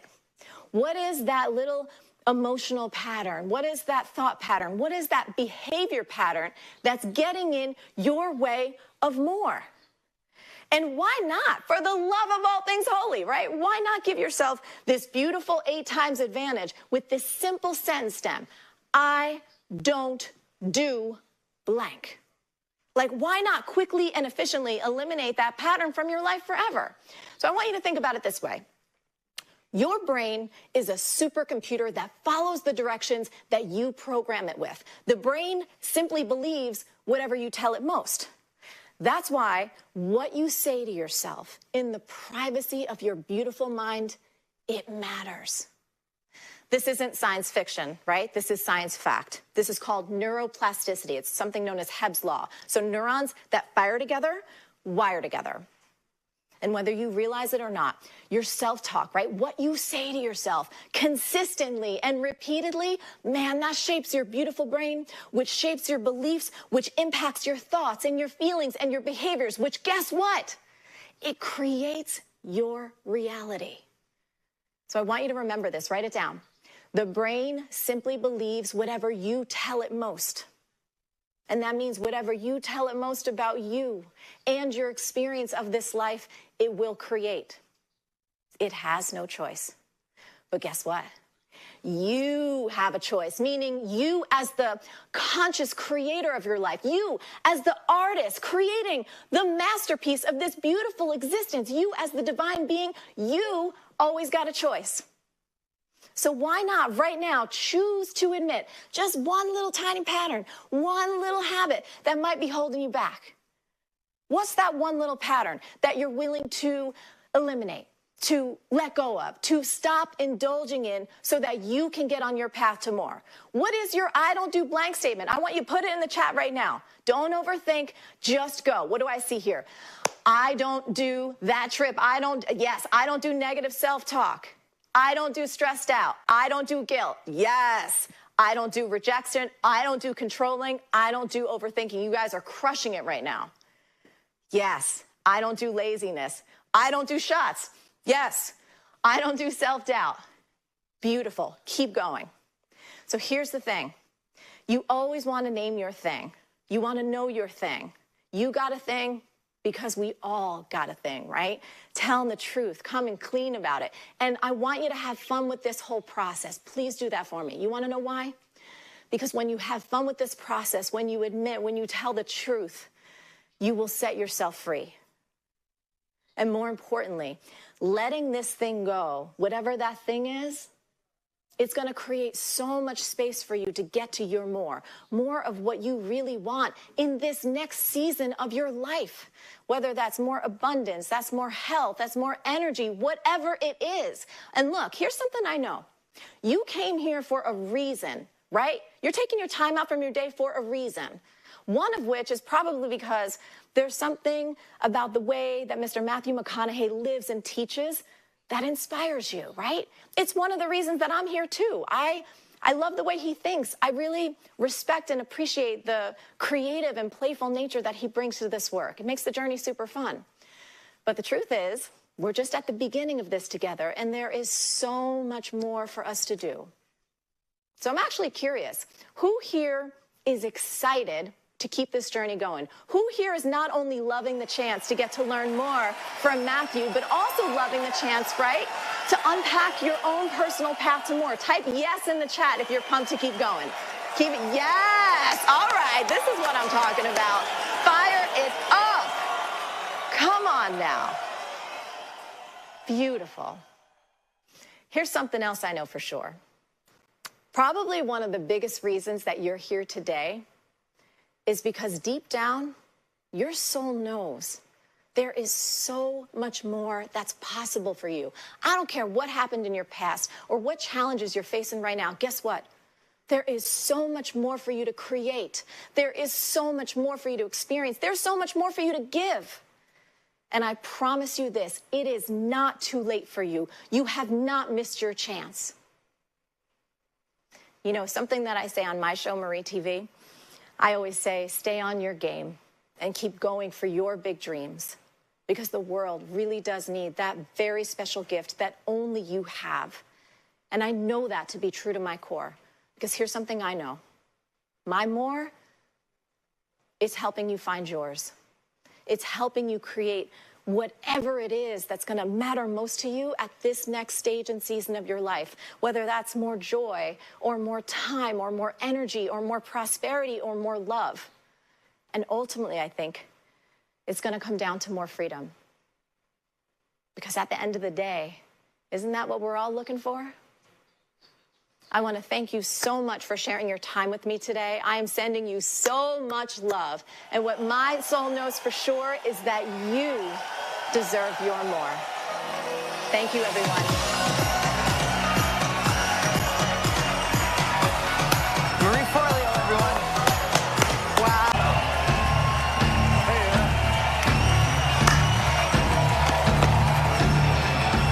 Ownership. Change, courage, confidence. I like that. I got some things that you reminded me of that I've got to start tending to that build my confidence more. Thank you. Yeah. What robs your confidence? Anything at this phase of your life? What robs it? I'll tell you this. I can tell you what comes up short is when I don't. I know the things that I need to do daily and weekly that I need to tend to that are most important to me. That when I do them for a week or 2 or 3, that all of a sudden I start to go, oh, I got that. Oh, I got that in spades. Oh, I got a full tank of that. And I start to fade. And I quit tending to those things. I quit having certain habits that feed that confidence. And all of a sudden I look up a couple weeks later and I'm like, well, I'm a little shaky right now. I was like, oh. Well, I've been playing grab ass with my memory for the things I didn't do that I know I needed to do to fill my tank. It makes total sense. You know? Yeah, you know what? I love this relationship that we built, and I got to see behind the hood a little, you know, behind the curtain a little bit. And what I said earlier is I meant, and this is such a benefit for you. You've had this opportunity to look at 30 years of journaling and see what works, see what patterns, what habits, and it's always, in my opinion, it's always the little things. They say small hinges swing a big door. And I've just watched that, spending as much time as we did. You got these little habits that add up. So I got a big question for you though. People have known you for the amazing actor you are. I watched your Oscar-winning speech, so killer, and you play amazing characters. This is different. This is you today, vulnerable. You being you. They're not saying I love that character. They're thanking you. Right. So I guess the question is, with all that you've done, and we're halfway through this day, we got a lot more coming. How you feeling? I'm feeling as alive as I've ever felt. I'm feeling a little more alive than I maybe even thought I was going to feel. Look, I make films. I'm playing someone else's character in a script that someone else wrote, directed by someone else, lensed through a camera by someone else, and edited by someone else. So there's like 4 or 5 filters before my expression gets to you in the theater. Even writing the book, it's still one filter. You have to look at the written word.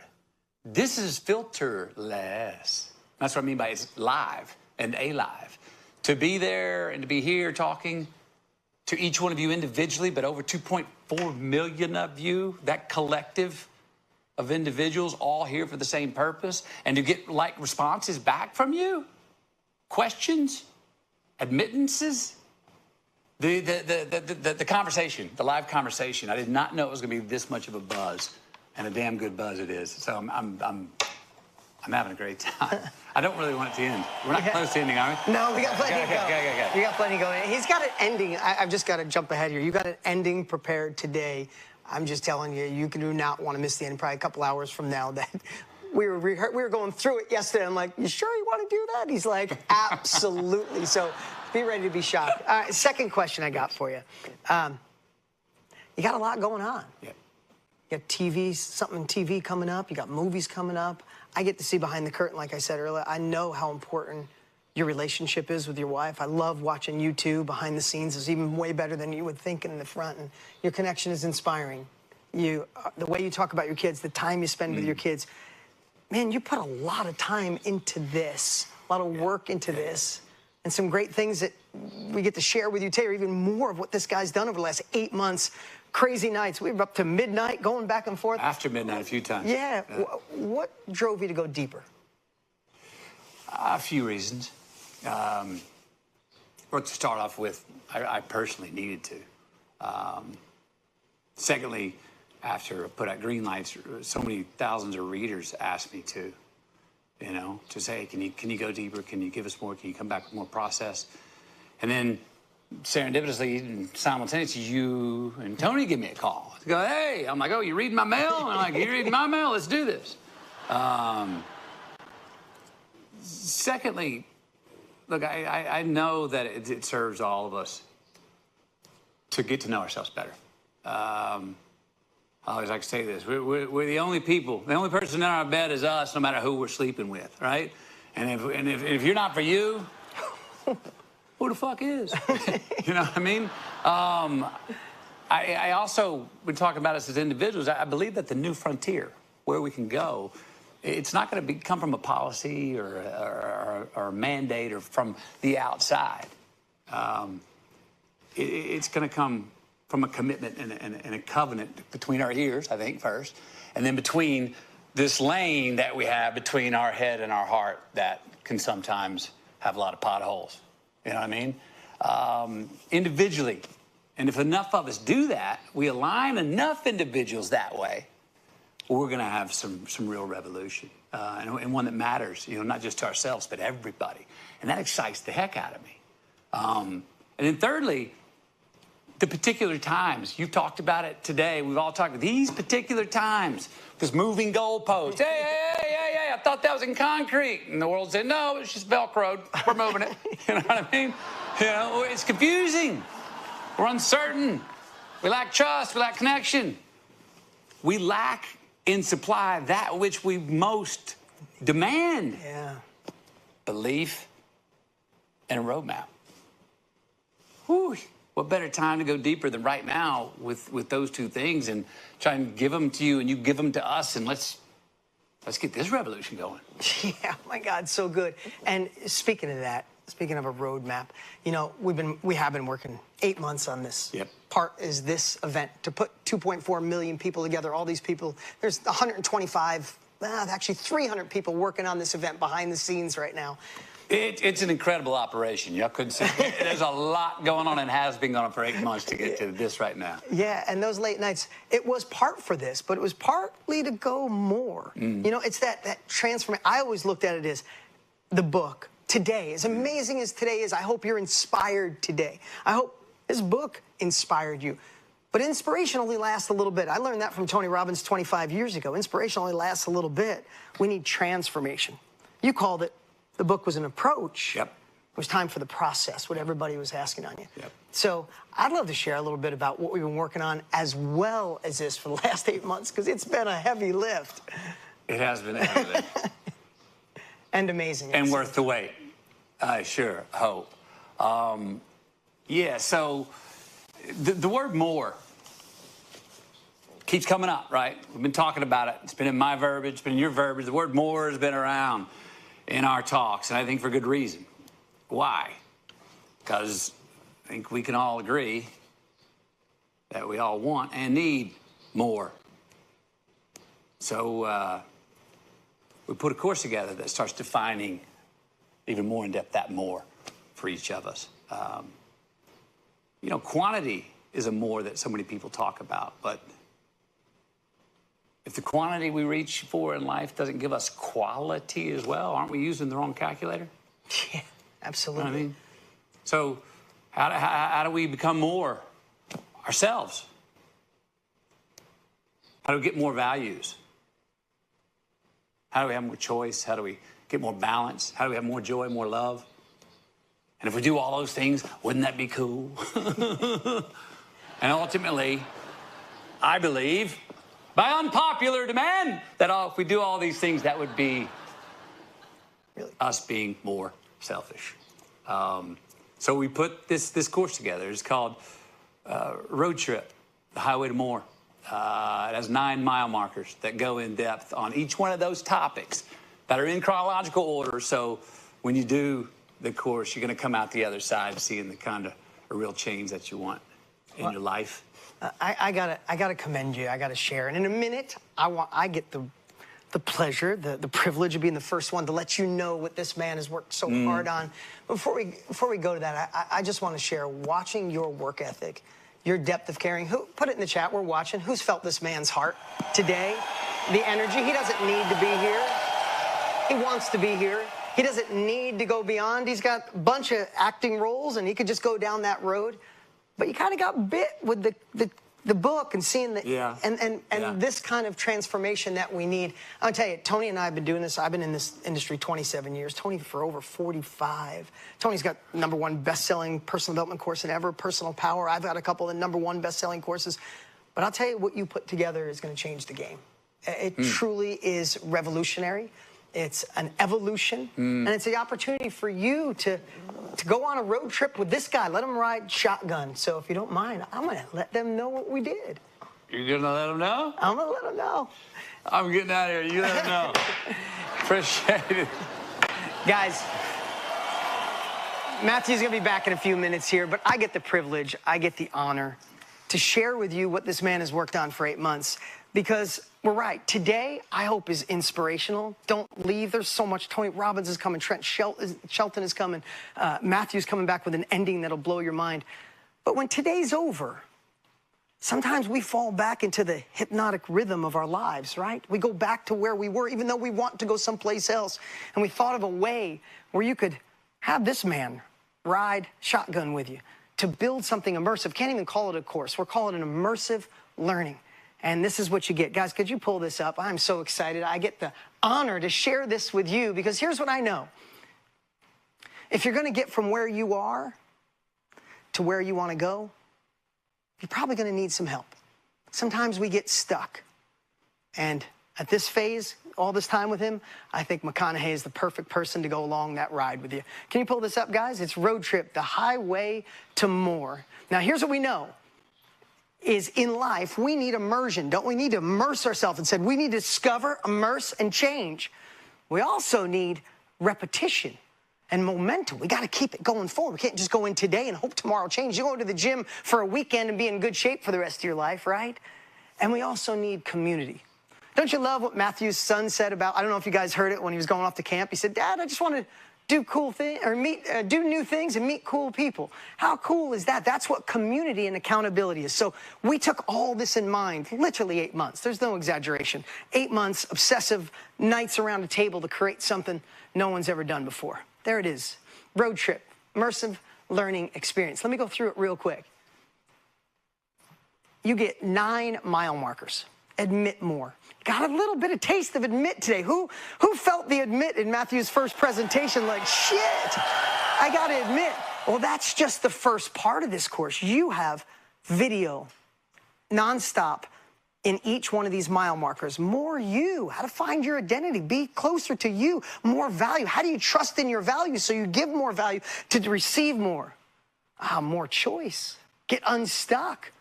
More balance. Who needs a little more balance in their lives? More joy. More cool. More love. More selfish. This is one of the most amazing courses.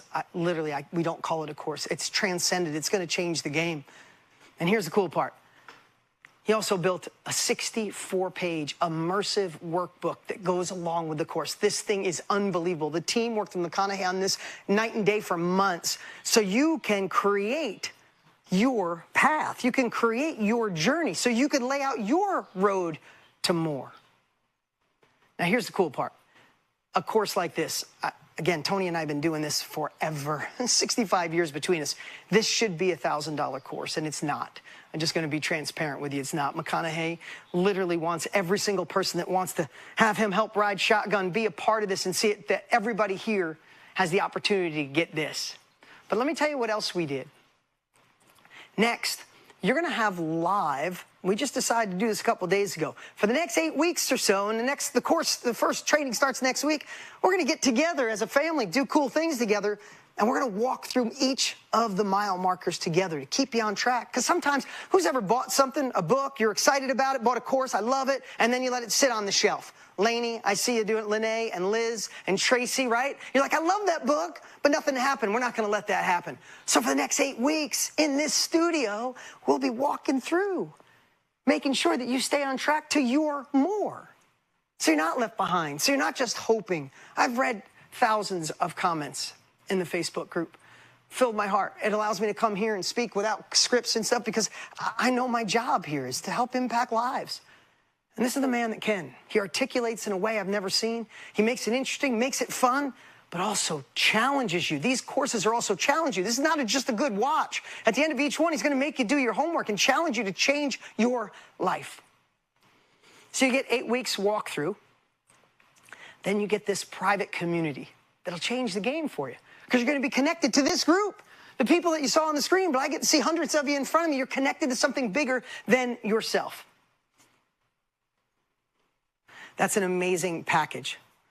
Course, workbook, live weekly, and part of something bigger. But Tony and I, we've been doing this for a long time. We had so much fun partnering and working with McConaughey that we wanted to create something so irresistible during this event that if you're thinking about it, you got to say yes. And this is only for this event.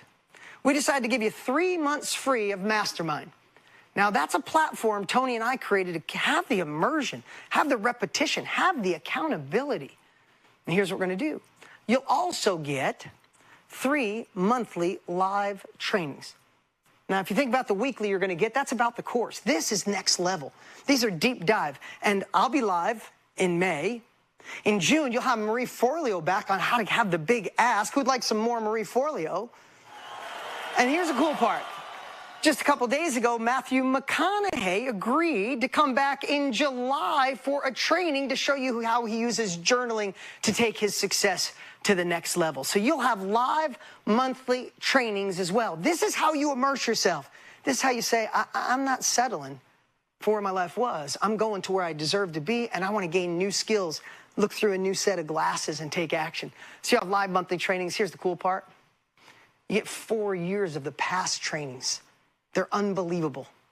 Okay, you have access to that. Next, as a part of Mastermind, this bonus we're giving, 3 months for free, you're going to get a new course every month. And it's already got 20 courses in it. Persuasion, creative storytelling, no limits, confidence. There are so many amazing mini courses. And here's how I want you to look at these.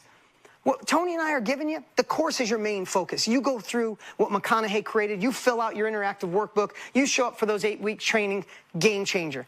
Look at what Tony and I are doing is like Christmas presents. I want a little bit more about persuasion. Let me go grab this course. I want a little bit more about relationships. Let me go grab this course. We just want to give you that access to immerse yourself to make the shift. Who knows they have to make a shift? Raise your hand if you know you have to do something different, that you have to go all in, that you have to burn the boats, and that's why we did this. We'll also add another 50 meals through Feeding America. We're already over 1 million, so let's go to 2 million so we can do a little good for ourselves and some good for other people. And here's what you get. You get Road Trip. It is immersive learning at its best. You get to have this guy ride shotgun with you for the next 3 months, 3 years, as long as you want. It's yours for life. Imagine going through a tough time and say, I need more love. I'm going to go get McConaughey. I need more balance in my life. I'm going to go get more McConaughey. So I'd suggest you go through it right away, but have this as a library forever. You get live weekly walkthroughs, so we make sure you stay on track. You get the community, be a part of something bigger. And you get a live training every month. One of them will be with McConaughey. You get a new course monthly, over 30 to choose from in the library. We'll donate 50 meals. Honest and truly, this is real value at $3,900. And if today we dropped it to $997, I would say you guys should all run and get it right now.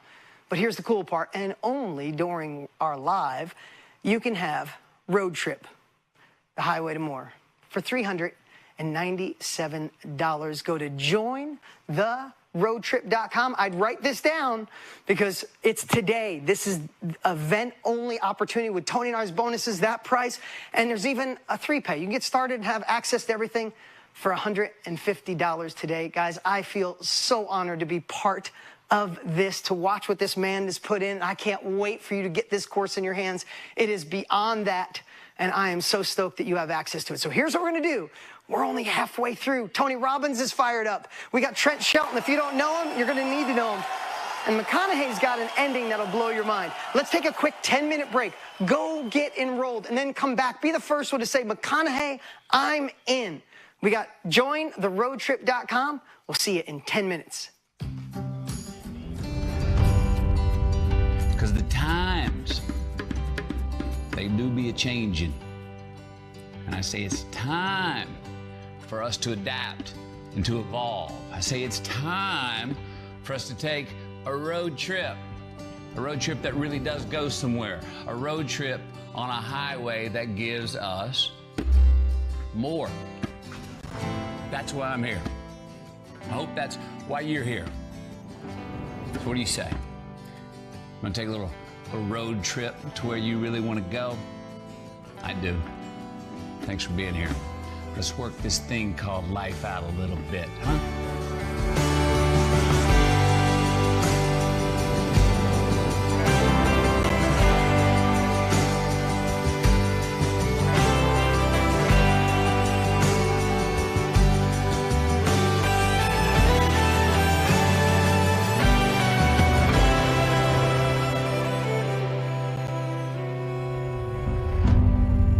Green Lights is a book that shares my approach to life. But on this road trip, we're going to take some of those stories and insights and philosophies and put you in the driver's seat.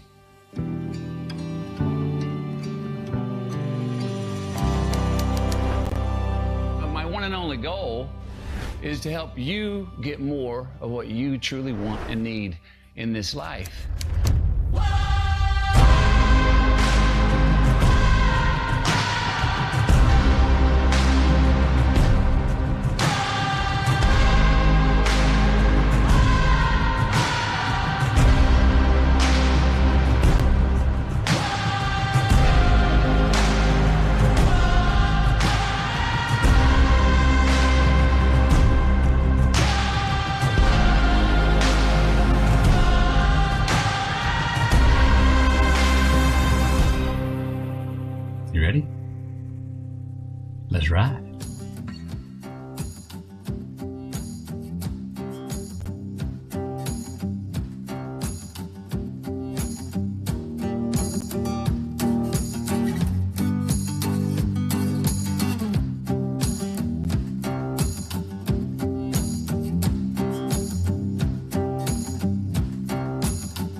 I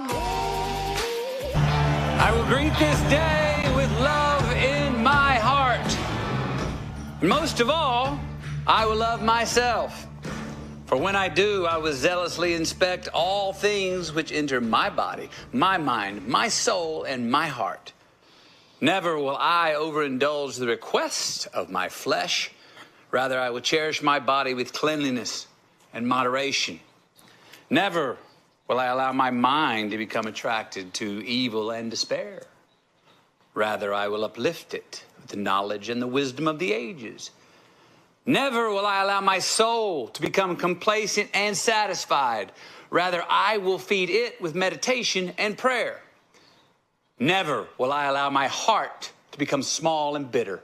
Rather, I will share it, and it will grow and warm the earth. That's scroll number 2. I will greet this day with love in my heart by Og Mandino. And damn, it's selfish, isn't it? All of you. You're sure a bunch of selfish people. Now, don't laugh at that. I'm serious. You just spent 5 hours with us today on a work day, just working on yourselves. That's pretty damn selfish of you. Congratulations. Now, here's the dictionary's definition. The dictionary's definition of selfish. Selfish, being concerned chiefly with one's own personal profit and pleasure at the expense or disregard of others. Now, I'm good with the first part of that. Concerned chiefly with one's own personal profit and pleasure. That's selfish. But the second half of that definition, at the expense or disregard of others, bullshit. That's not selfish. Being truly selfish does not inherently exclude someone else's gain. Quite the opposite, I believe. True selfishness serves ourselves and others. It's a win-win. It's where the I meets the we. Where when you truly serve yourself, what you want and what you need, you're going to truly serve others what they want and need. It's got to be personal first, though. True selfishness is doing the things for you to win and gain victories that also allow others to succeed and get more themselves. Making long-term investments in ourselves instead of the one-sided short-term gains that we want just to feed a hole that's inside of us. True selfishness is when we do not undersell ourselves, who we are, our capacities, and what rewards we're after. True selfishness takes true knowledge and belief in ourselves. And when we believe in ourselves, what do we have? We have identity. But we got to get to know ourselves to have identity, right? And yes, to know ourselves better, we have to get more self-involved, not less. I believe that each one of us should invest more time in ourselves and serve our own self-interest more than we do. And the fallacy, I believe, is saying that this egoism contradicts empathy, care, and even awareness of others' feelings, wants, and needs. I disagree with this opinion. Because the individual who is truly self-involved and feeds his or her ego, learns about him or herself, gains judgment and discernment, identity. When that person truly gets involved with themselves and their personal inventory, what's going to happen? They're going to see themselves and others and actually become more aware and caring of others' needs and wants. They're going to realize that serving oneself and serving others are not mutually exclusive endeavors. They are naturally coexisting in the human relationship. One must serve himself to serve others, just as one must serve others to serve themselves. The more self-involved that we do get, the more identity we're going to have. The more security, respect, and trust we have with ourselves, the more secure, respectful, and trusting we can be with others. As I said earlier, get more full of yourself. It's a good question, isn't it? I mean, who the hell else are you supposed to be full of? I actually got asked that question that pastor. Somebody told me, McConaughey, you're so full of yourself. And that stumped me. I went, well, who else am I supposed to be full of? It does, though. It starts with you and your identity. You properly take care of yourself, then you're going to properly take care of your neighbor. And look, this wisdom has been handed down through the ages. Heck, it's religious. You reap what you sow. Well, that inherently means that generosity is selfish. Love yourself. Love your neighbor as yourself. The golden rule. Do unto others as you would have them do unto you. Both of those are proof that selfishness reciprocates. It's like a law of nature. But we were not built to accumulate and hoard. We were built to make each other better. Let me ask you this. Who has more power, more dignity, the giver or the receiver? The giver. The power of dignity is selfishness. And generosity is what brings us that dignity. So, even though the world and Webster's keep trying to tell us that selfless and selfish are incompatible, they're not. They more than coexist. They are actually dependent on each other. They even reciprocate and feed each other. And that's the honey hole, the place where we individually, the I, still have judgment, identity, discernment, desires. And our individuality, our opinions, our choices, our wants, feed the collective as well. Serve others at the same time. That's when selfishness becomes a self-fulfilling prophecy. And when we serve the collective feeds us back.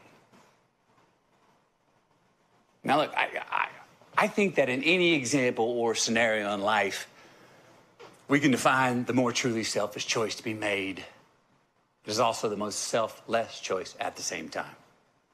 Let me give you some examples. How about that 2 hours that you take in your office working with that privacy sign on your door? You know, when you tell your kids, don't knock unless it's urgent. Okay, yes, it is selfish because maybe you're taking time to work on your dream. Well, I'd also say it's probably selfish to be letting your kids know that maybe it's okay to get bored because you're not there to entertain them. Heck, they might have to get creative, become more self-reliant, and figure out how to entertain themselves. And that would be a lesson that would serve them later in life. So yeah, I'd say that's selfish and selfless of you. Example 2, what's more selfish in love? To keep score and make sure that you individually win in the relationship more than your lover? Or to keep score and make sure that you both win? Well, if you want to sustain your relationship, both of you are going to have to win, not just one or the other. If it's just one or the other that wins, it turns into a business transaction and a damn good way to end the relationship. So if you want to stay in the relationship, what's more selfish way to keep score? Or both of you win. What about friendships? Is it selfish to spend more time with your friends and those you love because you want those relationships you already have in your life to be deeper and richer? Or is it more selfish to spend more time with acquaintances and strangers? Well, I'd say it's more selfish to spend more time with friends and loved ones. That's going to pay you back more. That's going to be more selfish. What about forgiveness? Look at Nelson Mandela. Was it unselfish of him to choose grace for himself and his perpetrators after being locked up for 27 years? Or was it more selfish because he chose forgiveness, knowing that the spite and the anger would eat at his soul? It would not serve him or those who prosecuted him. He chose forgiveness. He chose grace. Wasn't that the more selfish choice? Would it be selfish to spend 2 hours a week working on yourself? Maybe to take time with a hobby, even though it may be a hobby that you do alone. I don't know, maybe you start journaling, take a few walks or drives with yourself, reservation for one. Now, your friends, they might be like, hey, where the hell you been, bud? Well, that time you're now spending on yourself, working to evolve instead of revolve, is not only serving you, it's serving your true friends who want what's best for you. And you might even inspire them to grow with you. So, what's more selfish? Look, you're here because you want more for yourself. Everything that we've talked about, everything that you're seeking can and will serve yourself if you activate it in your life. But it's just as true that if you start doing more of the things that we've been talking about today, you are going to be of much greater service to others. Can you argue that? I want to talk about the 9-mile markers in my course Road Trip Highway to More. 1 is about admit more. Okay? So we admit more, we're more honest. The more honest we are with ourselves, I would say the more honest we can be with others, and that would be selfish. 2, seek more identity. Well, the more we know ourselves, the more I find that we can understand others, right? That's selfish. 3, more value. Well, the more we define what we value, the more time we end up spending on what really matters. Selfish. 4, more choice. We make better choices for ourselves. The world's going to choose us more. Selfish. 5, more balance. We create more balance. We not only create more quantity, but we create more quality. That's selfish. 6, more joy. Look, we live with more joy, we're going to spread more joy. Selfish. 7, more cool. Look, when we're more cool, yeah, if we're each and all more cool, we're going to have more nerds in the world and less dorks. You'll know, I break that down in the course. You'll know what it means further. Big fan of nerds. And yes, that's selfish. 8, more love. We love ourselves more. We got a whole lot more love to give. That's damn selfish. 9 is more selfish, meaning, yes, it's all personal, so please get more selfish. I think it's why we're here today. It's why you're here. As we said in the beginning, we're all in different stages of life, at different lights, on different highways. But because we're all here, we are all headed in the same direction. A selfish and selfless direction at the same time. It's life we're living. It's a road trip. And we just started this journey together to identify where we are and where we want to go. And when we do that, we're going to be able to deal with whatever color light shows up on that journey, be it red, yellow, or green. We just need a roadmap to help us get there. Well, I truly believe that road trip, Highway to More, is that roadmap. And as has been said before, and I'm going to say it again, for those of you who cannot make it on the road trip or just choose not to, take what you learned today and just pick out something you can commit to, implementing in your life. It's going to work if you choose to do the work. But for those of you who do choose to take this road trip with me, I want to be right there, riding shotgun next to you, trying to keep you headed in the right direction, helping you make some better turns, steering you away from some potholes and traffic jams. And it's going to be a damn good time. And wherever we are, each of us, whatever gaps we need to close, and however wide they may be, everybody just make sure to give yourself some credit.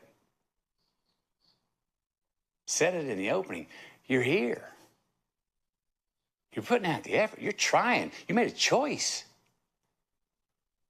Where you are right now is a solid step in the right direction. Trust that. Believe that. And know that you chose it. That was damn selfish of you.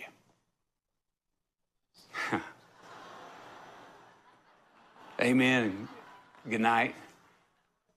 Just keep living.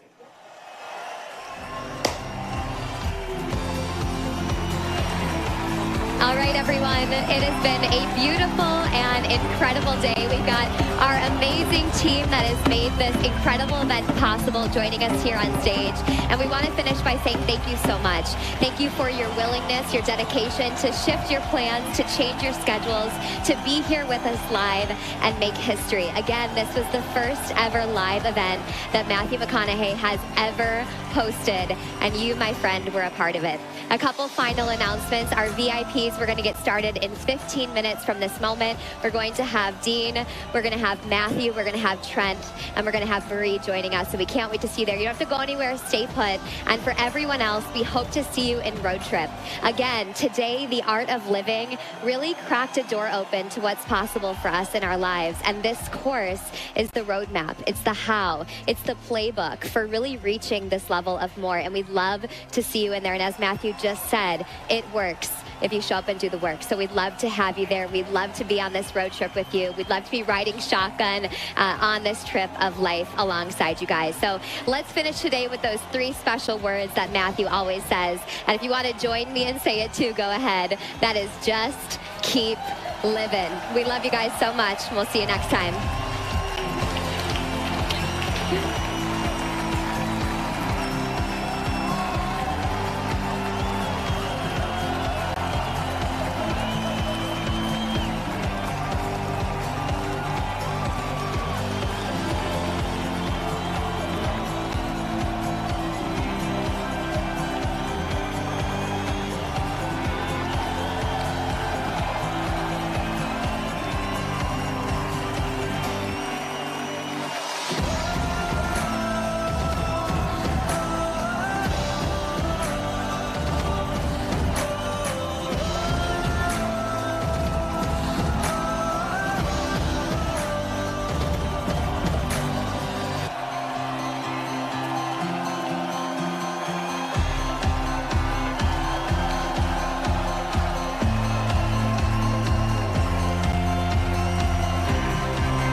and to evolve. I say it's time for us to take a road trip. A road trip that really does go somewhere. A road trip on a highway that gives us more. That's why I'm here. I hope that's why you're here. So what do you say? Want to take a little road trip to where you really want to go? I do. Thanks for being here. Let's work this thing called life out a little bit, huh?